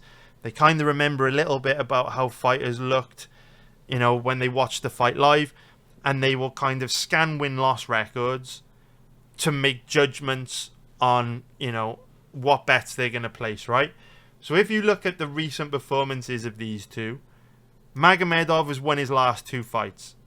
On top of that, we know that earlier in Magomedov's career, he had demonstrated very bad cardio against both Caio Borralho and Sean Strickland. But to some degree, people will let him off for those losses. The wiki cappers will let him off for losing to Borralho and Strickland, because Borralho and Strickland are 2 of the best fighters in the division. Most people perceive them to be a lot better than Michel Pereira. On top of that, he won his last fight in the 3rd round against Bruno Ferreira. Guys with bad cardio generally don't win fights in the 3rd round. So you've got that other thing that a wiki capper will look at and go, oh, maybe Magomedov's cardio ain't so bad anymore. He's won a decision against Warlley Alves. He's finished his opponent in round 3. Maybe he's cleaned up his cardio issues. And then if you look at Michel Pereira and you're working from hazy memories, yes, he has got, a nice big winning streak going into the Anthony Hernandez fight, but people have very, very short memories, and people don't look at the big picture. And so we all remember Pereira struggling very, very badly on the ground against Anthony Hernandez in this fight, and looking very, very gassed from the 2nd round onwards. If you're working from hazy memories, you'll probably be thinking, damn, Pereira gassed against a grappler in Hernandez. Maybe Magomedov's grappling is good enough to cause him problems, and that's probably why we've got extra value on Michel Pereira this week. So where we can find an edge, and where we can make money betting on the UFC, where we can put in the level of consistency we've put in over the last 12 to 13 years to generate profitability charts that look this good and this good, is that the lazy approach to betting on sports is to just work from hazy memories and a wiki cap. Now, I'm not calling anyone that does that lazy, because researching fights in the depth that you need to research them to produce profit charts that look as good as this and as good as this is a full-time job. And it's very, very difficult. It's a very, very difficult thing to do. Everyone watching this video works hard. Everyone's got a career. Everyone's got a speciality, a profession, something you do great at, right? Nobody watching this has got time to sit down and spend 30, 40, 50 hours researching fights. It's not practical. Everyone's working hard to put food on the table and create a better future for their family. So when I say most people, they don't do this, that's not me criticizing anyone or having a dig at anyone, because ultimately gambling's a form of entertainment. Vegas was built on fun and entertainment, and we often lose sight of that, right? Most people haven't got time to research these fights in a lot of depth, because the world's hard, the world's busy, cost of living's out of control. It's hard enough, just to work a full-time job, 40, 50, 60 hours a week in most full-time jobs. You're still struggling to buy food, pay for gas and electricity, pay the rent. This is not me digging anyone, but what I'm trying to say is our edge, the reason why we're able to generate profitability charts that look as good as this, is because I do have the time to research these fights correctly and find divergences between the odds, the betting market's perception of how a fight will play out, and what the reality is. Because the reality, the only place you'll find the reality, the only place you'll find truth and honesty in this game is in the fight footage. Which is why whenever we are betting fights, or thinking about betting fights like the, Onama versus Giga Chikadze fight, I will always show you guys footage, cold hard evidence to back up my decisions and back up what is factually true. Because people throw around opinions in this game all the time, but if they're not backed up by facts, those opinions are irrelevant. Unless you can show me footage of something, if you make a statement, it's speculation, it's gambling, it's not facts. So what I'm going to do in this video is I'm going to show you facts of the reason why I believe Pereira is an utterly incredible bet in the even money odds range. Doesn't mean he'll win, but I do think he is a great bet. So let's dig into this one now. What I'm going to do is give you a general overview of how they match up stylistically, and then I'm going to show you some footage to kind of back up why I think Pereira is a great bet. So in terms of how these two match up when it comes to striking, fundamentally I think this fight will be decided by cardio. So when we're talking about striking, we're talking about grappling, we're going to be constantly kind of referring back to the cardio between these two. So it is absolutely true that Pereira gassed out in his last fight against Anthony Hernandez. And it is true that Abus Magomedov didn't slow down that much in his last two fights against Alvarez or Pereira. But cardio is not a linear thing. Cardio is obviously affected by how much energy a fighter is exerting. So if you think about you remember the old Fight Night boxing game on the PlayStation? You've only got so much energy that you can use to throw punches, right? Only so much cardio. If you just consistently spam, the X button and keep throwing punches, your fighter's going to get tired. So cardio isn't a linear thing. What a fighter's true cardio is like really depends a lot of the time on how they pace themselves and manage the cardio that they have got. And when you look at these two, Michel Pereira's cardio is significantly better than Abus Magomedov's. And this is where we start to get into divergences in this fight, because working from hazy memories and seeing Pereira gas against Hernandez and seeing Magomedov get third round finishes against Baralho, if you're wiki capping this fight, you could be forgiven for thinking that perhaps the cardio of these two is equally bad. Or, perhaps Magomedov might have better cardio. I can assure you that isn't true. The reason why Pereira slowed down so much against Anthony Hernandez was because of the pace that Hernandez forced him to fight at. So if you think about an energy bar, we know what kind of fighter Anthony Hernandez is. He's an all-out, action-packed, relentless grappler. And so in that fight, from the very first second, Pereira was forced to exert tons of energy to keep Hernandez off of him. So Hernandez would be relentlessly coming forward, throwing jabs, spamming takedown attempts, and Pereira would be forced to throw big power shots to back him up and try and get respect in there and alleviate the pressure that he was under.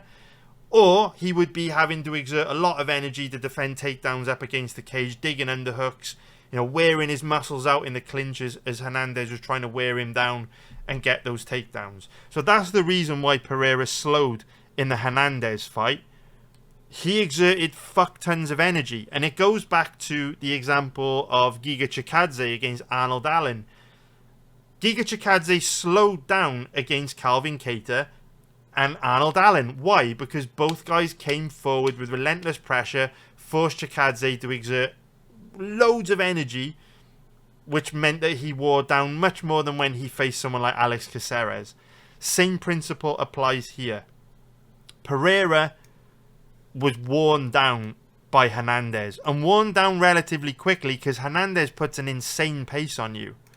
So then if we look at the Magomedov fight, you see the same thing. Caio Baralho fights at a high pace. Sean Strickland, high pressure, aggressive fighter.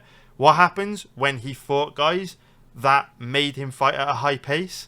He faded very, very hard. He slowed down in the second round of both fights, caved, fell apart, got very, very tired. What happened in the Bruno Pereira versus Varley Alves fights? Why didn't he slow in those fights? Because neither Pereira nor Alves made Magomedov work that hard. So if you look at the Varley Alves fight, Alves kept giving up cheap takedowns, and when Magomedov took him down, he would just lie on his back doing nothing. And in the Pereira fight, Magomedov did actually slow down in the Pereira fight, which I will show you in a moment. But what's crazy about slowing down in the Pereira fight is Pereira didn't even make him work very hard. Pereira showed Magomedov tons of respect, stayed on the outside, looked to counter-strike, completely allowed Magomedov to dictate the pace, and, you know, fight at a very, very comfortable pace. And even then, Magomedov looked tired. So this is one of those situations where the win-loss records do not show the reality of what is true. And in terms of how these two match up from a stylistic point of view, Pereira has got a huge advantage when it comes to striking. Really big. He's got nasty leg kicks, nasty body kicks, which he almost used to finish Anthony Hernandez early. He's got true legit power in his hands. He looks a lot more powerful at middleweight than he did at welterweight. And on the feet, Magomedov isn't a guy that really tries to strike, if I'm honest with you. So Magomedov is one of these guys that understands that striking uses a lot of energy. And because Magomedov has issues with his cardio, he's one of these guys that doesn't really throw a whole lot on the feet. All Magomedov looks to do is avoid engaging on the feet so that he can conserve the energy he needs to grapple. That's what Magomedov is looking to do. So when this fight is on the feet, I would imagine Pereira to outstrike Magomedov very comfortably. He's certainly going to be landing the cleaner, harder, more damaging strikes. So this fight ultimately is going to come down to whether or not Magomedov can use a grappling heavy game plan to beat Michel Pereira. And again, this is where I think there's a divergence in the reality of how these two match up and what the betting market is setting these odds at. Because I was really, really, really impressed by Michel Pereira's takedown offense against Anthony Hernandez. If you're working from hazy memories and you haven't watched that fight recently, your perception of this fight, your memory of this fight, will probably be Pereira getting taken down easily by Anthony Hernandez and smashed from top position. So most people's logical brain is going to go, oh, hang on a minute. If Pereira's takedown offense, ground game and cardio look bad against Anthony Hernandez, it's an absolute no-brainer to bet on a guy from Dagestan that is a strong combat sambo practitioner, you know, strong MMA grappler at underdog odds against Pereira. Like, this is a no-brainer. But that ain't the reality, and I'm going to show you the footage to prove it. So, before I show you the footage, there's just one more thing that I want to make clear. The reason why I absolutely love Pereira in this fight is because early in the matchup against Hernandez, he did a really good job of stuffing the takedowns and neutralizing the threat of Anthony Hernandez's grappling, which I'll show you in a moment. And for me, Anthony Hernandez is levels and levels and levels and levels above Abus Magomedov when it comes to MMA grappling, mainly due to the pace that Hernandez can put on you. So Hernandez is relentless with takedown attempts, and he's got that cardio to just push that insane pace. So Hernandez just relentlessly chain wrestles from takedown attempt to takedown attempt to takedown attempt. Whereas Abus Magomedov doesn't have the cardio to do that. Abus Magomedov has got to commit a lot of energy to one takedown attempt. And then if you stuff that takedown, he's got to then go back, reset, spend a couple minutes trying to recharge his batteries before he can go again. With Anthony Hernandez, if he commits very hard to a takedown attempt and you stuff it, 10-20 seconds later, he's coming at you with another one. And that's a real difference here between Hernandez and Magomedov. And the fact that Pereira did so well early in this Hernandez fight at stuffing every takedown that Hernandez threw at him makes me think it's going to be very difficult for Magomedov to get this fight to the ground. Because ultimately, we know Pereira will have a big advantage when if it stays standing. So if we're betting this fight, the main question we need to focus on answering is, does Pereira have the takedown offense and ground game to keep the majority of this fight standing? Because if the majority of this fight takes place standing, we know he's very likely to win. Magomedov can cause him problems on the ground if he gets on top of him, But so long as Pereira can prevent himself from being on his back with Magomedov on top of him for the majority of this fight, Pereira should be fine. So what we're going to do now is start off by showing you footage of Pereira's takedown defense in his fight against Anthony Hernandez. And what I'm then going to do is show you a bit of offensive wrestling from Magomedov and show you how Magomedov's cardio looked in the second round of the Bruno Ferreira fight. So you can see there's still big issues with Magomedov's with his cardio, right? So anyway, here we go.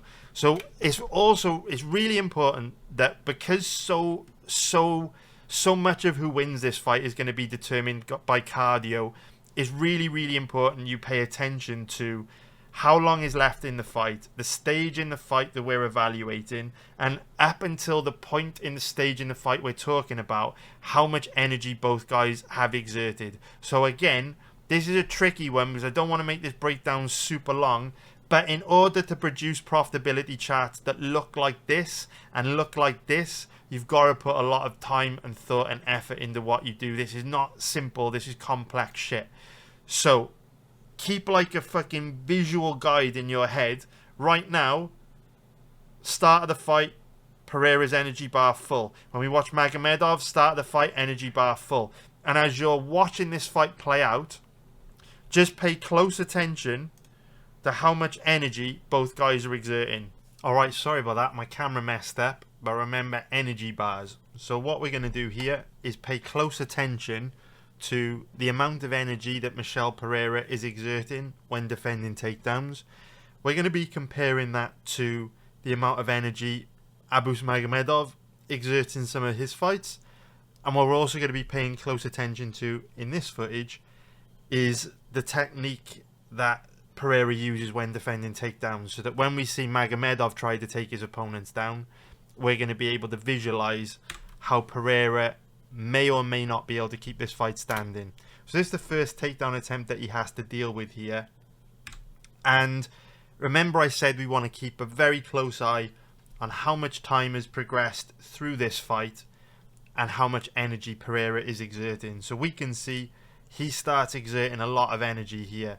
You know, we know this type of fighting where you commit very hard to your power punches, it does burn through a lot of energy. So those little 10-20 second sequences where Pereira is kind of going balls to the wall and looking to take Hernandez out, they're critical in understanding why Pereira slowed down so much in this fight. Because ideally what a guy like Pereira wants to do is have bursts of explosive energy where he can light you up like we just saw him do to Hernandez, but then he wants those deadly attacks to put his opponent into a defensive shell so that he then gets 30-40 seconds, a minute to recover, recharge his batteries to go again.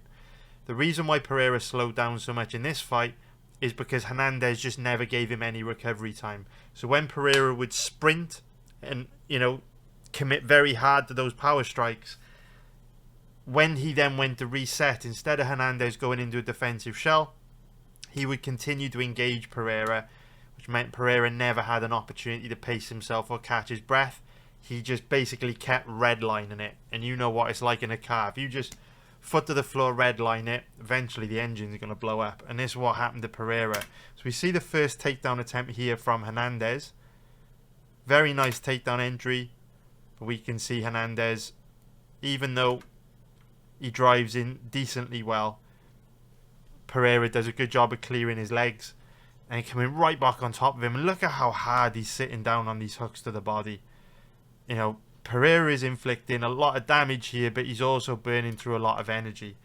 So after a sequence like that, what a guy like Pereira wants, who's basically been sprinting for 30 seconds at this point, you know, 20-30 seconds, he wants Hernandez to give him a bit of a breather so he can recharge his batteries. He's like, okay, that wasn't enough to get you out of there.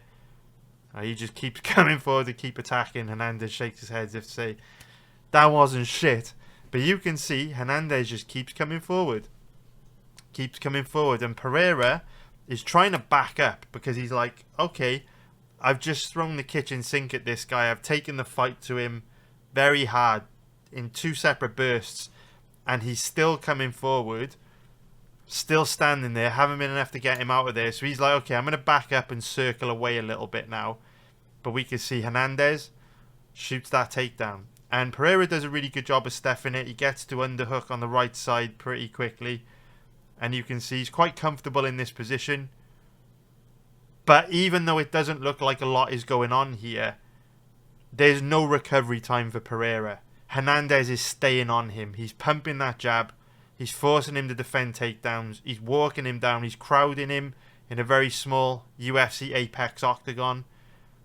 And so Pereira's got no recovery time here at all. He's being forced to fight on the back foot. So we see another takedown attempt here from Hernandez. Again, Pereira does a really good job of reading the entry and getting his back tight to the cage. And getting that underhook on the right side. In fact, he had double underhooks there. And again, another takedown attempt stuffed from Pereira.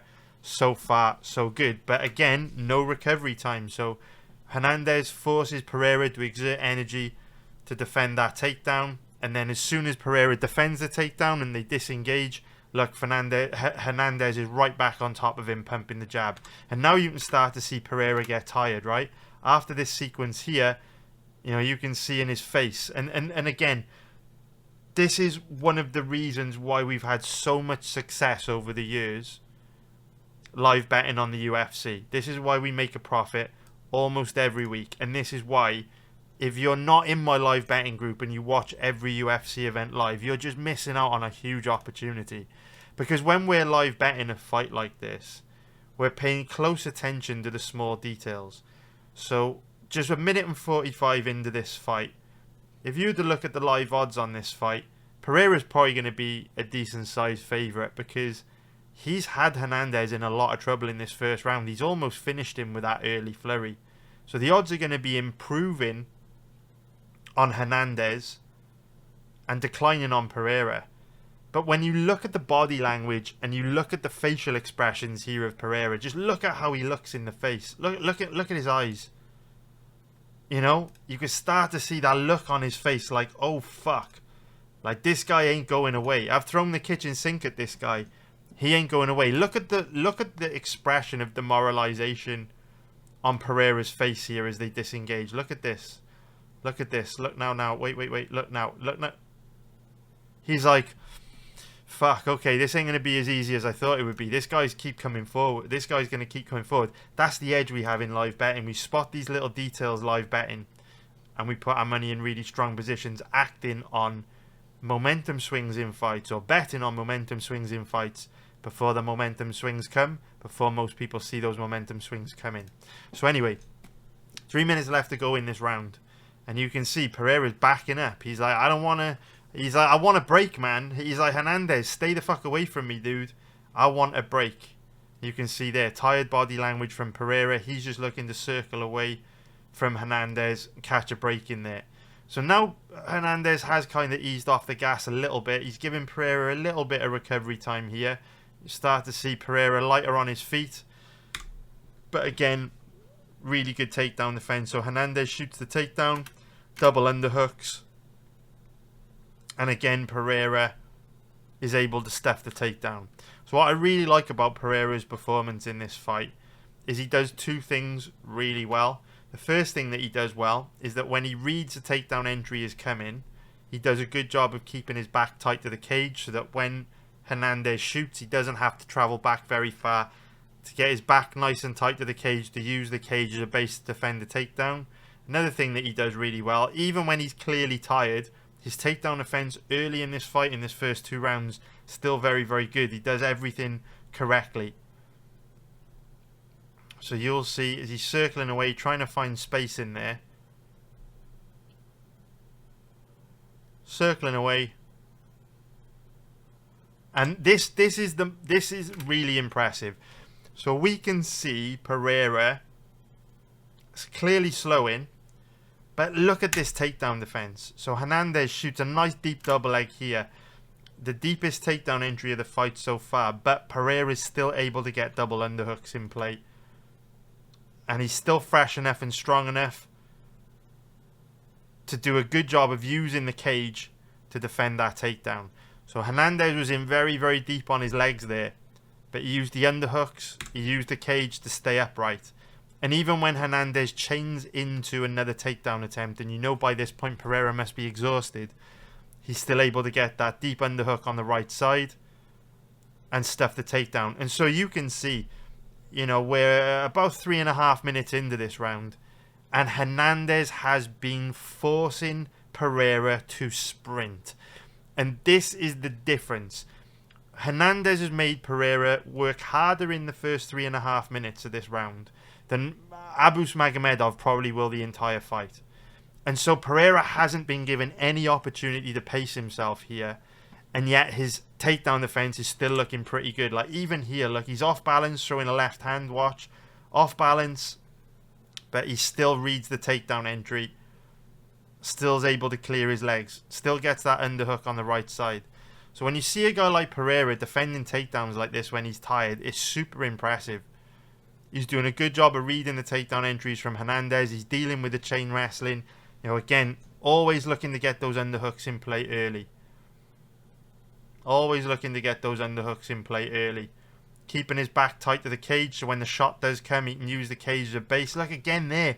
Look at this. Hernandez is trying to open up his lower body with boxing. He's trying to get Pereira to not focus on the underhooks and instead focus on the boxing. But instead, Pereira just uses head movement to slip the boxing shots. And then as soon as Hernandez changes levels, he's got double underhooks in play. Very, very, very impressed with the takedown offense of Pereira. It's very impressive. Very, very impressive. It's very hard for Hernandez to get past the underhook game of Pereira, which is super impressive because Pereira's tired. And Hernandez is a far better chain wrestler than Abus Magomedov.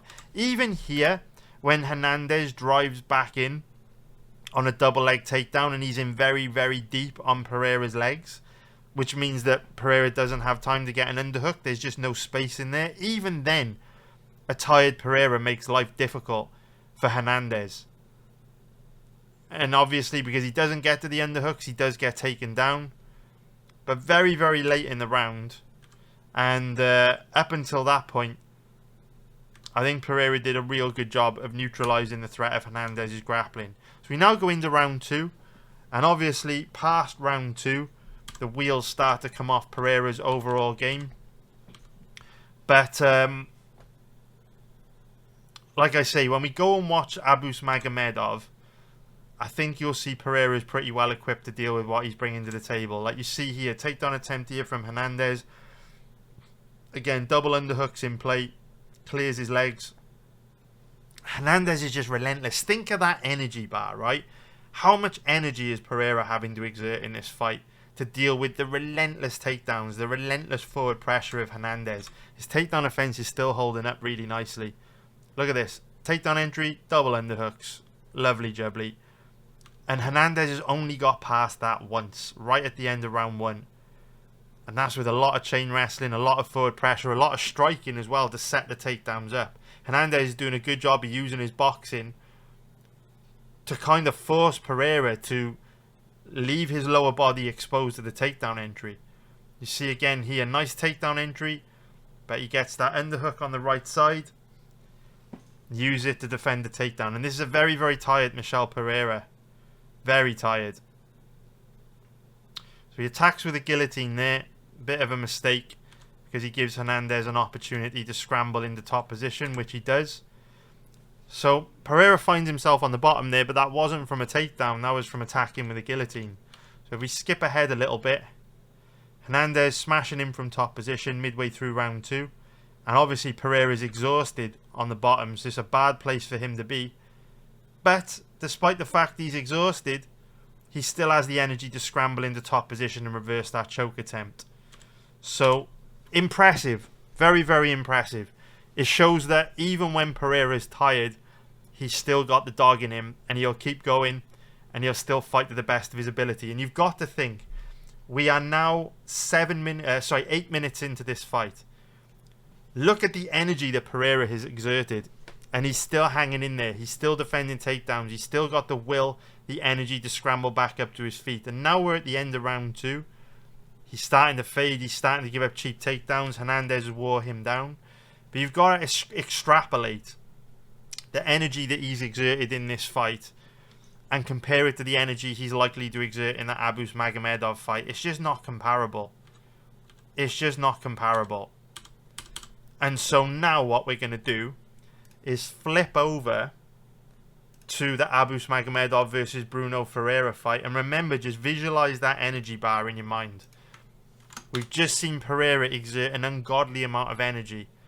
And he did fade, but it was through work rate and output. What we're going to do now is take a look at Abus Magomedov. So this breakdown video is going to get really long if I play this whole thing. So I am going to skip through. But what I want you to do is pay close attention to the energy that Magomedov is exerting, because he looks tired in round 2, and I'm going to show you that. And what I want you to basically see is how tired Pereira looked in round 2, how tired Magomedov looked around about the same point in round 2, and then what I want you to do is basically consider the energy that Pereira exerted that led him to looking like that versus the energy that Magomedov exerted to make him look like that. What I also want you to do is just pay close attention to how this fight is going, right? So in the Pereira versus Hernandez fight, we saw Hernandez constantly force Pereira to engage. So there were no opportunities from that first second for Pereira to pace himself and recover. What I want you to do is pay close attention to how inactive Magomedov is. He doesn't do a whole lot. You know, we can see we're almost a minute into the first round, and Magomedov hasn't really done anything. He's walking Pereira down, but there's no real pressure. There's no really forcing Pereira to engage. There's no real takedown attempts here. Now we're a minute and a half in. Magomedov's done very little. And the reason why you see very little from Magomedov is because he needs to pace himself because his cardio is so bad. So we're now 2 minutes in. Very little from Magomedov. Keep going. A lot of feints, a lot of forward pressure, but not a lot of end product. 2.5 minutes in. Magomedov hasn't done anything. Like, remember how much energy Pereira was forced to exert by this point in the Hernandez fight because of the pressure and the output of Hernandez. So we're now 3 minutes in. Again, Magomedov hasn't really done a whole lot. And we're just skipping through. We've got to skip through, obviously, because if I play the full 15 minutes, it's going to really extend this breakdown video a lot. But I just want you to kind of see that Magomedov's style of striking, for the most part, is just kind of chipping away at you with individual range-finding strikes. He's not really a high-pressure fighter. He's not really throwing combinations or too much volume. Just coming forward with a lot of feints and not a whole lot else. So we're now 4 minutes in. Very, very slow-paced first round. Very slow-paced first round. Right? No takedown attempts. And you can see that Magomedov's strategy in round 1 is very much conserve energy. You can see there he's only landed 13 significant strikes in round 1 when the average would be like 20 to 25. So well below average. And you can see Magomedov just not very active in round 1. So that makes it much easier for Pereira to pace himself. Because obviously, if Magomedov isn't really going to attack him or take the fight to him, that's going to give Pereira opportunities to kind of catch his breath, recharge his batteries in between those blitzing attacks and those explosive attacks. So now we can see Pereira is coming out a bit more aggressive in round 2. Now, what's interesting to me in this second round, I need to stop pausing it. What's interesting to me in this second round is there are moments in this second round where Magomedov looks very tired, and he shouldn't be, because he barely did anything in round 1.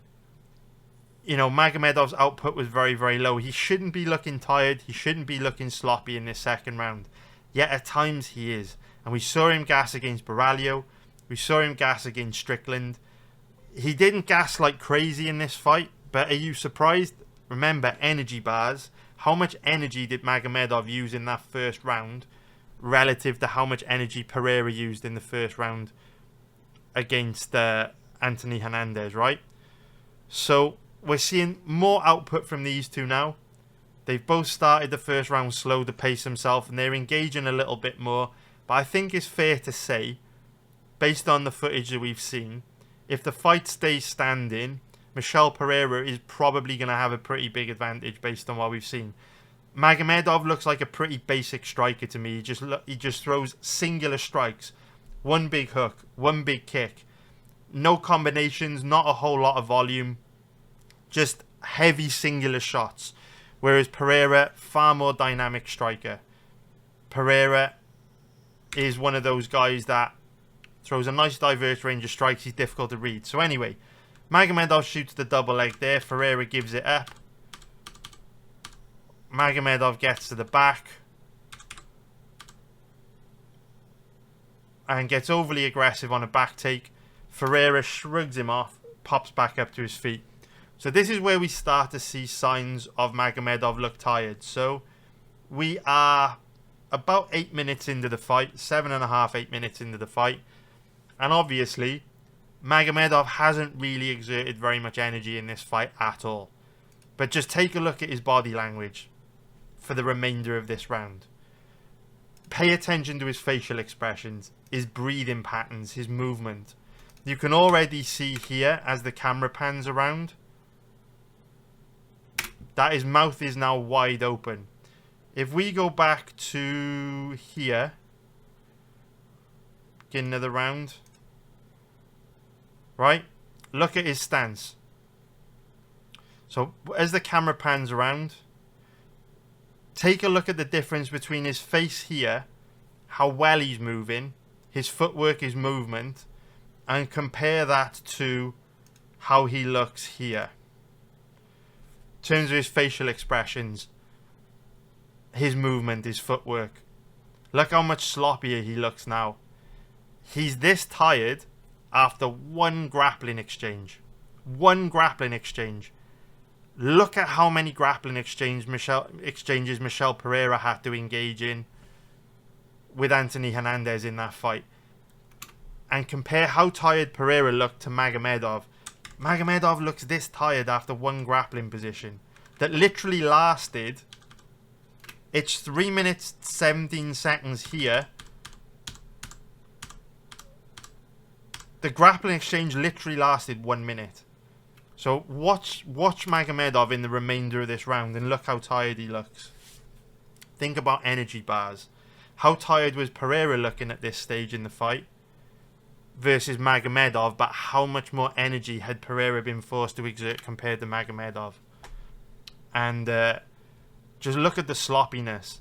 So what you'll see here towards the end of the round as well is, remember what I was saying about Pereira having these explosive bursts of energy and then wanting his opponent to respect him and give him the time he needed to like recover, catch his breath, and recharge his batteries, right? Magomedov needs to do the same thing. So in the remaining 2 minutes of this round, just look at how inactive he is. He's just trying to back up, circle away, and catch his breath. And that's what enables Pereira to kind of walk him down and start landing some shots. You know, in round one, Magomedov was the aggressor. But now, towards the end of round two, we see Pereira as the aggressor. And Magomedov's tired. He just wants to circle away and catch his breath so he can wrestle again. So he's in on a double leg there. Now, this is where you have to start to visualize how Pereira will do against Magomedov. We've seen the kind of takedown entries Hernandez was shooting on Pereira, and we've seen the kind of takedown defense that Pereira has even when tired. Do you think these kind of entries are going to be good enough to get Pereira down? You know,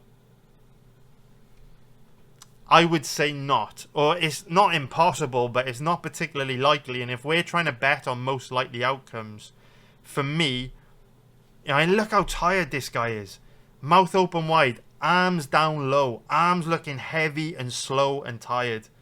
And because of that, he's trying to back up and circle away and find space in there for him to catch his breath. And Pereira's just walking him down. Now, Pereira gets caught on a spinning elbow, dragged to the ground off a body lock. That type of shit can happen to Pereira, right? But Pereira just stands back up.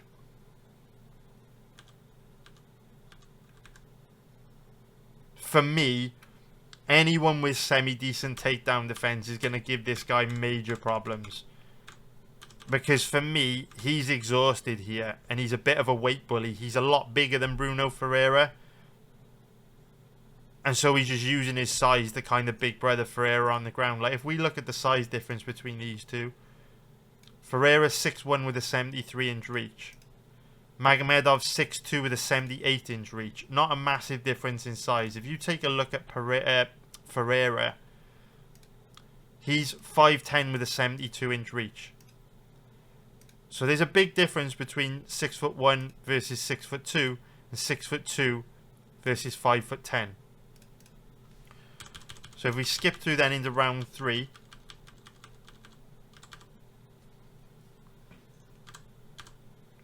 Again, what you're seeing in round 3 or early in round 3 again, Magomedov's just going to try and avoid engaging. He wants to recharge his batteries, catch his breath enough to have enough energy to commit to another big takedown attempt. So Pereira initiates the clinch there.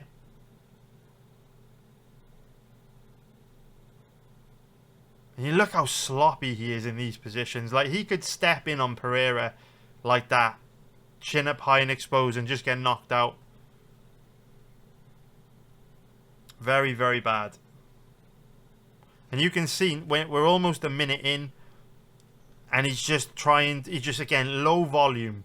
Doesn't do a whole lot. Very, very low volume. Mouth open wide. And all he's thinking about is conserving energy to shoot a takedown. That's all he cares about here. And that makes it difficult for him to actually get the takedown against the guy with semi-decent takedown defense, because he becomes very predictable. When Pereira fights this guy and he sees this pattern of just circling away, trying to catch his breath, Pereira will know anytime Magomedov comes forward, anytime there's a level change, he knows there's likely to be a takedown attempt coming. Guys like Magomedov, because they don't have the output to set up their takedowns, they become very predictable. Like, look at that laboured takedown entry. Spinning attack, like Pereira's off balance, but he's still able to get that underhook on the left side. In the end, he falls over, but very, very close to defending that. And is also able to briefly scramble back up to his feet here after turning into the choke. Very, very nice. Now, if Pereira was smart, and look again, tired body language from Magomedov as he circles away. Very tired, takes a big deep breath. Shoots another takedown. Pereira should have known it was coming. And not long after that, he gets mounted and submitted. So, based on what we've just seen, I think that Michel Pereira is an absolute steal in the even money odds range. Because the way I would look at this is, with very little output, Magomedov is going to get very tired in this fight. Pereira's takedown defense is far better than Bruno Pereira's. We've seen that in the Anthony Hernandez fight. He uses the cage well as a base to defend takedowns. He gets underhooks in play well. He clears his legs very well. If you consider, if you kind of take the energy that Pereira exerted in, say, the first minute or two of the Hernandez fight, and you extrapolate that over a 15-minute period, it's very unlikely that Magomedov is going to make Pereira exert that much energy in a full 15 minutes, let alone 2 minutes. So I think this is a perfect fight for Pereira, because on the feet he's got a big advantage. He throws a higher volume of strikes than Magomedov. He's more technical. He's more unpredictable. He hits harder. Magomedov's takedown attempts are so predictable because he doesn't have the striking to set them up. And I think Pereira's got much better cardio than Magomedov. So for me, this is one of those fights where stylistically it's a nightmare for Magomedov. he can either win by flash knockout or like crazy submission on the ground. But outside of that, unless we see Pereira give up, takedowns at really bad times in the fight and spend a lot of time underneath Magomedov, outside of like a crazy knockout or submission, I don't see how he loses, because based on the footage we've seen, Magomedov's offensive wrestling isn't great. It's certainly not better than Anthony Hernandez's. We don't really see much chain wrestling from Magomedov at all. And Michel Pereira has shown us that he's got the takedown defense to neutralize very high-level chain wrestling from a guy like Anthony Hernandez. So when he's dealing with a guy like Magomedov that doesn't have the forward pressure or the volume to disguise his takedowns and set them up as well as Hernandez, for me, I feel this is a very good stylistic matchup for Pereira. We'll see how he does, but in the even money odds range, I think he's an absolute steal. I love him in this fight. And what I would also say is, if you look at Pereira's record, we haven't really seen him face many grapplers. Pereira striker, Alexejczyk striker. The Petrosky fight ended in just a minute. Ponzinibbio striker, Filio striker, Price striker, Williams striker, Imadeev striker. You've got to go all the way back to 2020 to the last time he was fighting guys that tried to take him down, right? Tristan Connolly. He will likely have improved so much from that Anthony Hernandez fight, because for the first time in his career, he would have been facing a guy that spammed takedowns. And Hernandez is one of the best grapplers in the middleweight division. So if you think about it, he's had 6 months since the Anthony Hernandez fight. I think the potential for Pereira to have improved exponentially more with his defensive wrestling is really there, because he's 31 years old. He's at that stage in his career where he is going to be making big improvements from fight to fight. And while Magomedov is young enough to be improving as well, we've now seen in 3 of his last 4 fights, his cardio's looked absolutely shit. Like I say, it's difficult to gauge him on the Warlley Alves fight, because Alves just kept giving up cheap takedowns and then just laid on his back doing nothing. But if you look at Strickland, Baralho, Bruno Ferreira, by the midway point of all 3 of those fights, Magomedov was looking very tired. So for me, betting on Pereira, absolute no-brainer this weekend in the even money odds range. I think he should be much closer to Onama's odds. 1.50 minus 200 in that range. That would give him an implied probability of 67%. I think that's much more where the odds on this should be.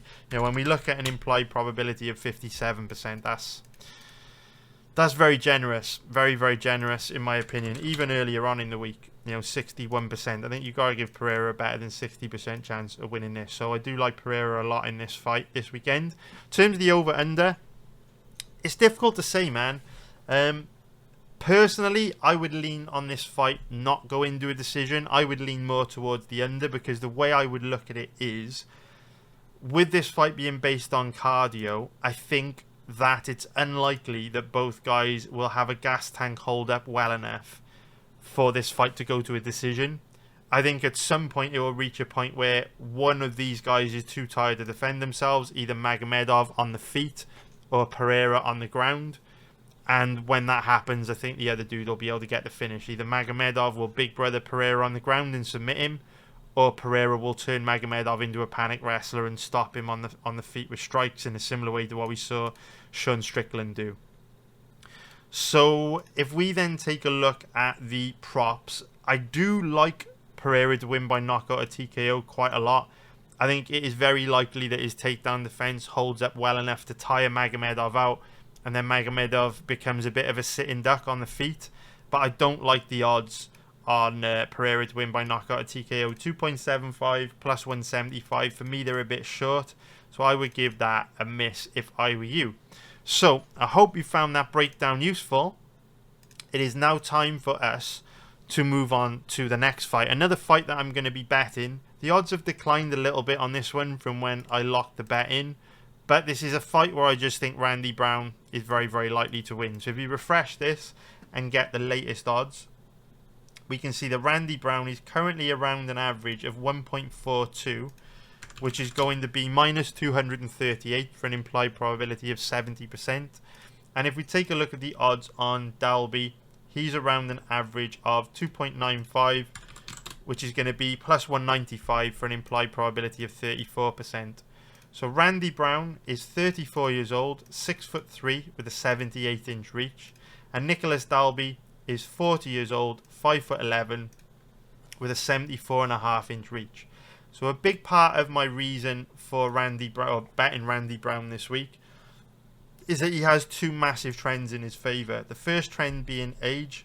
So he's 6 years younger than Nicolas Dalby, and statistically, fighters that are 6 years younger than their opponent win around 65% of the time.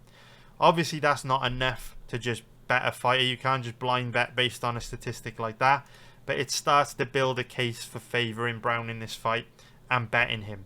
I know that 65% probability of him winning based on the age gap doesn't totally justify his odds that carry an implied probability of 70%, but it's a start.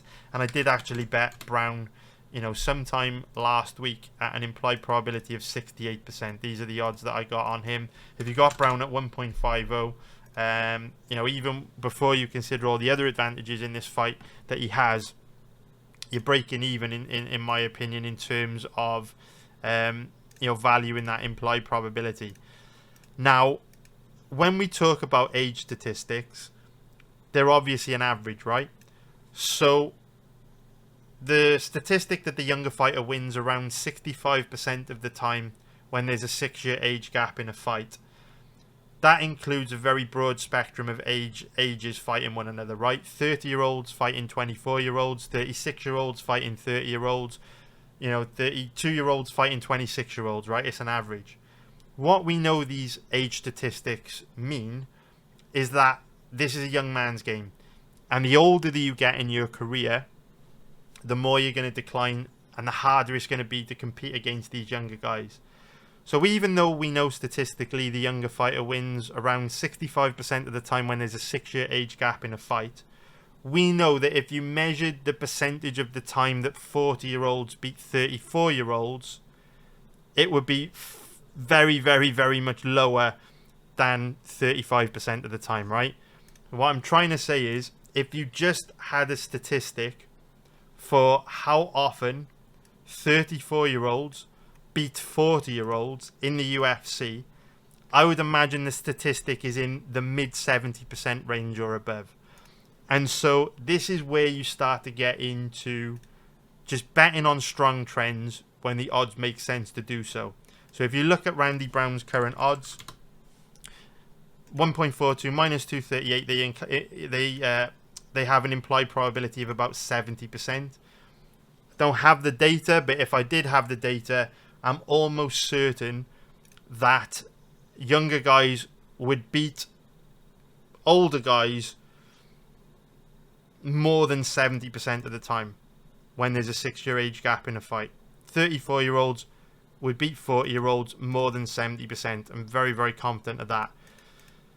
Hopefully ChatGPT will reach a point soon where we can actually get that exact statistic for all the nuances in age statistics. Let's see what it's like when a 35-year-old fights a 41-year-old, or you know what I'm saying. If we had like actual stats for every age difference, that would be pretty cool. But the way I would look at this is, if we know 65% of the time the younger guy wins when there's a 6-year age gap, and we know that'll include when 32-year-olds face 26-year-olds, for me it's more than reasonable that when 40-year-olds fight 34-year-olds, the stat is going to be way higher than 70%. At worst, it's going to be 70%. So that's the first real strong trend that Randy Brown has got over Nicolas Dalby. The second really strong trend that he's got in his favour is a big size and reach advantage. So Randy Brown is one of the biggest welterweights in the division, and he's got an enormous 78-inch reach. So this is the type of wingspan you'd see in the light heavyweight division. And Brown's an interesting one because he's not really one of these guys that is abnormally long and tall and very big for the division that has to make sacrifices like we see a lot of other abnormally long and tall guys make. So, for example, a lot of guys that are abnormally long and tall in the division usually don't have the best balance, or don't have the best takedown offense, or they're quite weak off their back, or they're quite physically weak, or they're a little bit chinny. Brown has demonstrated some of those weaknesses earlier in his career, but he doesn't really demonstrate them anymore. At this stage in his career, he's difficult to take down. His balance is good, got great cardio, reasonably durable. So he's a bit of a unicorn in that sense. He's got all the advantages of being a much bigger guy than most welterweights. Doesn't really have a whole lot of the downsides. And when you look at Dalby, he's on the smaller side for a welterweight. So with this wingspan, he should probably be fighting in the lightweight division. 5'11" with a 74.5-inch reach. It's quite a small wingspan for a welterweight. So with that, we can see not only is Randy Brown a decent amount taller than Dalby, but he's almost got, almost a 4-inch reach advantage. And a guy like Brown really knows how to use that reach advantage, really knows how to accentuate it. So it's not a big statistical advantage having the 3.5-inch reach over Dalby, but it is another statistical advantage to add to the age statistic that Brown has before we even get into matching up how these two look from a stylistic point of view.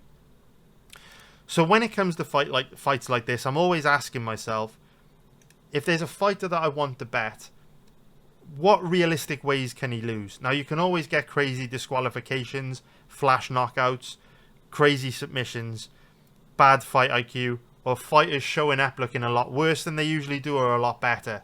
That's just part of betting on the sport of mixed martial arts, and if you can't deal with that, betting on this sport probably isn't for you. But outside of the regular sort of chaos we see when it comes to betting on MMA, and if we just drill down and focus on most likely outcomes, I have to ask myself, how could Randy Brown lose this fight?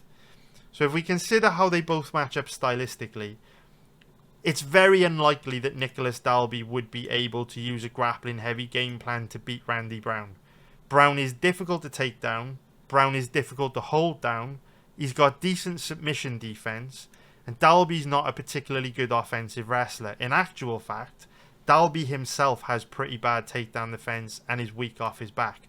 So on the ground, even though we very much think of Randy Brown as a striker and Nicolas Dalby as one of these gritty, determined, sort of blue-collar grinding type fighters, I actually think Brown is the more skilled grappler and has the advantage on the ground, and the size difference between these two would also help Brown big brother Dalby a little bit in grappling positions. So for me, it's unlikely that Dalby would out-grapple Brown. So when we ask ourselves, well, could Dalby submit Brown? And of course, it's possible, but if we look at Brown's record, we can see that if we scroll through his record, he was submitted here in 2016, but he's only been submitted one time in his entire career. So he's had, 25 pro fights, only been submitted once. Dalby isn't really a submission guy. If you look at Dalby's record, you can see that he has never actually submitted anyone. So the chances of Dalby submitting Brown, very, very low. I would say less than 3-4%. So then we ask ourselves the question, can Dalby outstrike Brown? That's very unlikely. We all know how these two match up when it comes to striking. Brown has got good footwork, good movement. He knows how to use his length. A great jab, great leg kicks. He's got an ability to be a very effective counter striker and play the role of matador and circle away from you and pick you off. And we know that Dalby is one of these guys that kind of just plods forward, walks forward in straight lines, trying to overwhelm you and wear you down with pressure, essentially. But we know that Brown has got the cardio to counter-strike effectively for 3 rounds, no problem. So then we go to asking ourselves the question, well, could Nicolas Dalby knock Brown out? And we're dealing with most likely outcomes, and we look at Randy Brown's record. Sorry, Randy Brown was submitted by rear naked choke here against Madalena. I missed that. But then if we look at knockouts, so he's been knocked out once here, and that's it, right? So Randy Brown has been knocked out twice in 25 pro fights. If we look at Dalby's record, how many wins by knockout does he have? 1, 2, 3, 4. So he's managed to win 4 of his 29 pro fights by knockout. So here we have a situation where Dalby isn't all that dangerous on the feet, because if you look at his UFC fights, in 1, 2, 3, 4, 5, 6, 7, 8, 9 UFC fights, he's only got 1 win by knockout or TKO. And this was a fight where he basically wore Bonfim down, tired him out, and was able to get a finish that way. And if you look at Brown's record in his UFC fights,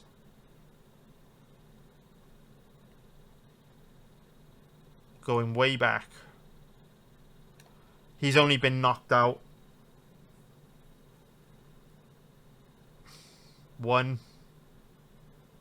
twice, which is pretty impressive because he's fought some heavy hitters. You know, Chaos Williams hits hard, Gooden hits hard, Trinaldo hits hard, Madalena obviously, but he won the fight. Salikov hits hard, Zaleski hits hard, Battle hits hard. So for me, when you kind of weigh all that up, it's not that likely Dalby will knock Randy Brown out. So if we consider ways in which Brown could lose this, it's not that likely he will get outstruck, it's not that likely he will get outgrappled, it's not that likely he'll get submitted, and it's not that likely he'll get knocked out. So then you have to kind of ask yourself the question, how could Brown lose this fight? Right? If he's the better striker, the better grappler, he's bigger and taller, and he's a lot younger, this starts to become a very difficult matchup for Nicolas Dalby. Now, obviously you can see Dalby has done very well in his last sort of 5 fights, right? He's 4-1 in his last 5. But if you look at the guys that he's been beating, there is a bit of a trend going on here. So Claudio Silva, we know, has terrible cardio. Wally Alves slows down a lot as fights wear on. At this stage in Muslim Salikov's career, he slows down a lot as fights wear on. Gabriel Bonfim, adrenaline dumped in that fight and gassed. And even though he almost beat Rinat Fakhretdinov also slowed a lot in this fight. So what we've been seeing from Dalby over the last sort of 2-3 years is that he's been weaponizing his cardio and his work rate. And what he's basically been doing is coming forward with a lot of forward pressure, a lot of aggression, and he's been driving guys into the cage and just beating them up in the clinch and wearing them down to the point that he can then take over in the second half of the fight. But it's very difficult to do that to Brown. Brown has amazing cardio. He never slows. And he's very comfortable under pressure. He's a little bit like Ian Garry. He likes the counter-strike. It's a personal choice of his that he prefers the counter-strike. So this is just one of those fights where outside of something crazy happening, outside of Brown looking a lot worse than he usually does, or having some kind of injury, or getting sick, or even injured in the fight, or if he got disqualified, I just don't see how he loses this. There are a lot of things going against Nicolas Dalby in this matchup, and you know, a lot of things going in Brown's favour. So for me, even though Brown is a relatively big favourite, he's got so much going for him that I don't mind betting him in this odds range. In order for me to bet on guys in this odds range, they have to have almost no way to lose.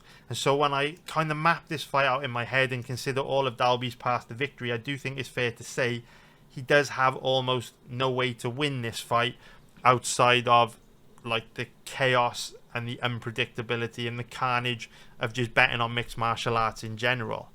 So that's why I like Randy Brown in this fight. So if we take a look at the over-under on this one, I do think the fight is quite likely to go to a decision. Randy Brown and Nicolas Dalby are both volume strikers. If you look at Brown's record, the majority of his fights over the last few years have gone to a decision. Same can be said for Dalby, who is a bit of a decisionator. And so, very likely this fight goes deep, although what we do have to bear in mind is at 40 years old, at some point soon, Dalby is going to start to decline significantly. And obviously, you know, at 40 years old, chin is one of the first things to go, and Brown is a very dangerous striker. So my lean would be on the fight to go to a decision, but older guys find ways to lose, and I wouldn't want to have my money at big favourite odds on a 40-year-old guy to have to go, you know, 15 hard minutes against someone as dangerous as Randy Brown. So then if we look at the props, I think the most likely outcome for the props would be Brown by decision, but the odds are absolutely terrible. You know, you're not even getting plus money on round wins by decision. So I would give that a miss. Those odds are absolutely dead. But I hope you found that useful. And if you did, please hit the like button and subscribe if you haven't already.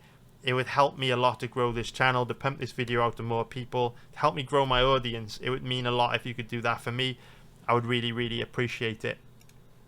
So now let's break down the final fight on this main card, which is going to be Ikram Aliskerov versus Andre Muniz.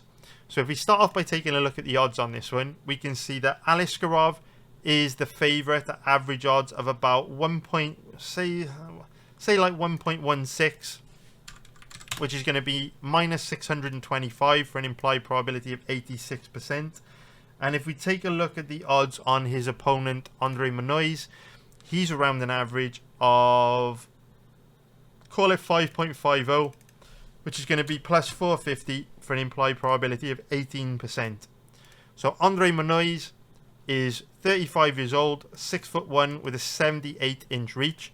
And Aliskerov is 32 years old, 6 foot tall, with a 76-inch reach. So both guys are about the same age and about the same size. Nothing too major going on there. Muniz a little bit longer and taller, a little bit older, but nothing too major going on.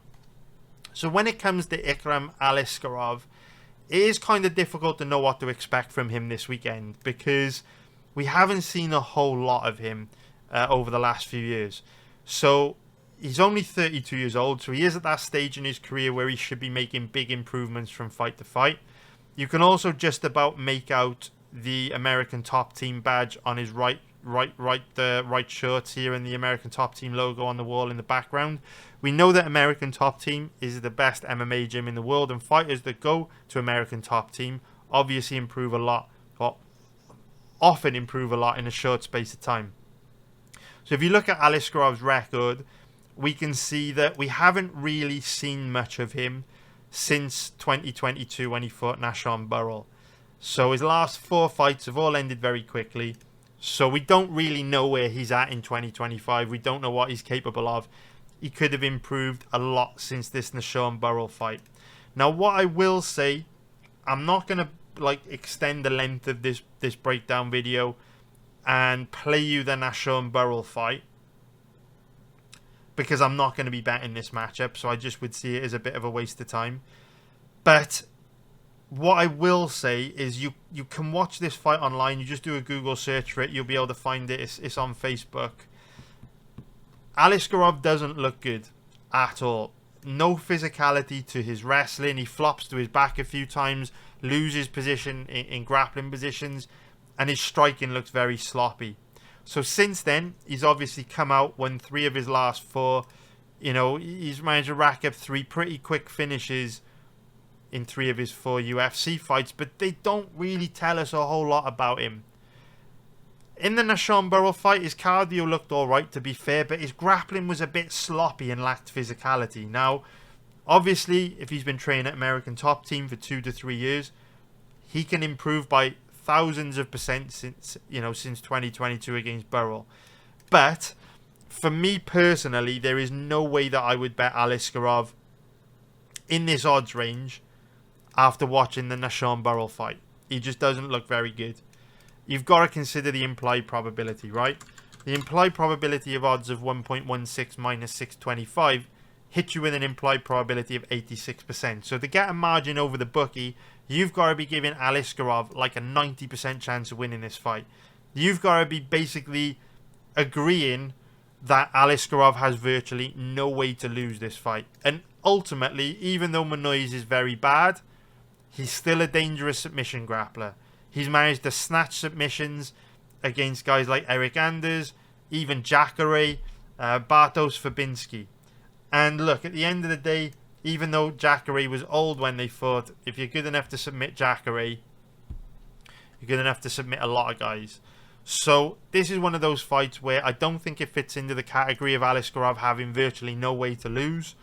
And so for that reason, there's no way that I can bet Aliskerov. So from there, we start to ask ourselves the question, at big underdog odds, is Andre Muniz worth a bet? Now, Andre Muniz is a guy that I've been very critical of. I've always thought his cardio is bad, his striking is sloppy, and he does give up position a lot on the ground, like a lot of BJJ guys. He's also quite weak off his back. So when we had that period where he was on a big winning streak, I was one of those guys saying, look, I think this guy is overrated. He didn't look good at all against Uriah Hall, in my opinion. He almost lost the Hall. And look, we're now in this situation where people have realised that there's a lot of weaknesses in Andre Manoiz's skill set, and he's now a big underdog to Ikram Aliskerov. So this is one of those situations which for me is clearly dog or pass, because we don't know a whole lot about Aliskerov's striking in 2025, because we haven't really seen a whole lot of it over his last 4 fights. They've all ended far too quickly. Manoiz does hit hard. He does have big, heavy kicks. Back in the Nashon Burrell fight, Aliskerov did look very sloppy on the feet. Now, will he look a lot better after training at ATT for 3 years? Very, very likely. But until we see it, we can't act on it. We can't assume nothing. We can't speculate. So when it comes to grappling, obviously, guys with a base in combat sambo, strong MMA grapplers, good wrestlers, which, you know, essentially is what Aliskerov fits the profile of. He's got the Dagestani beard. He's Russian, right? Typically speaking, these guys are kryptonite for BJJ guys like Andre Manoiz, because typically these BJJ guys like Andre Manoiz, they're going to give up cheap takedowns, and they're going to lie on their back and not make much of an effort to get back up to their feet. And they're very much thinking of submission over position. And 9 times out of 10, if you're on the bottom in MMA, you're probably losing on the judges' scorecards in that round, because on the bottom tends to be a losing position most of the time.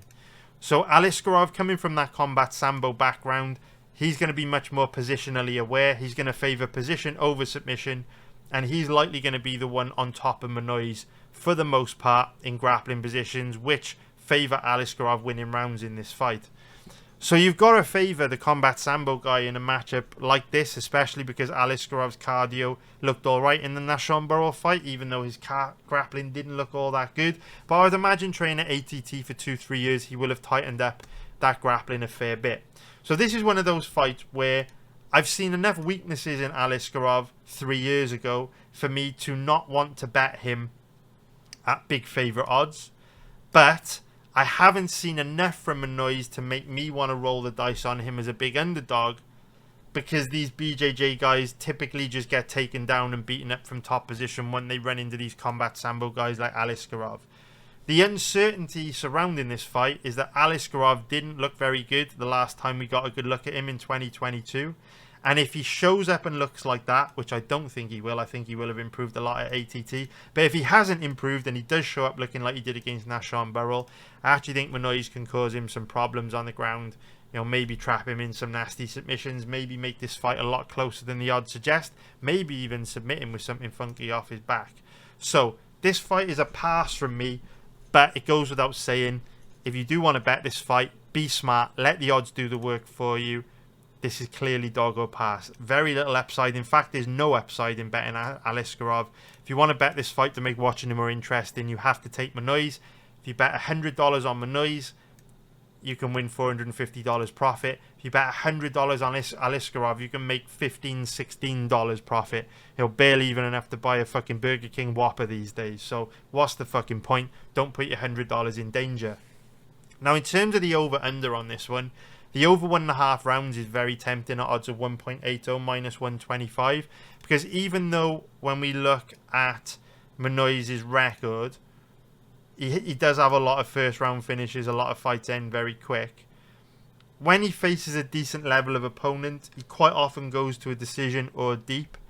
When you look at Aliskerov, even though a lot of his fights have ended quickly, he doesn't seem that dangerous to me. He did knock out Wally Alves, he did knock out Phil Hawes, but he doesn't seem too dangerous on the feet. These are kind of like flash KOs.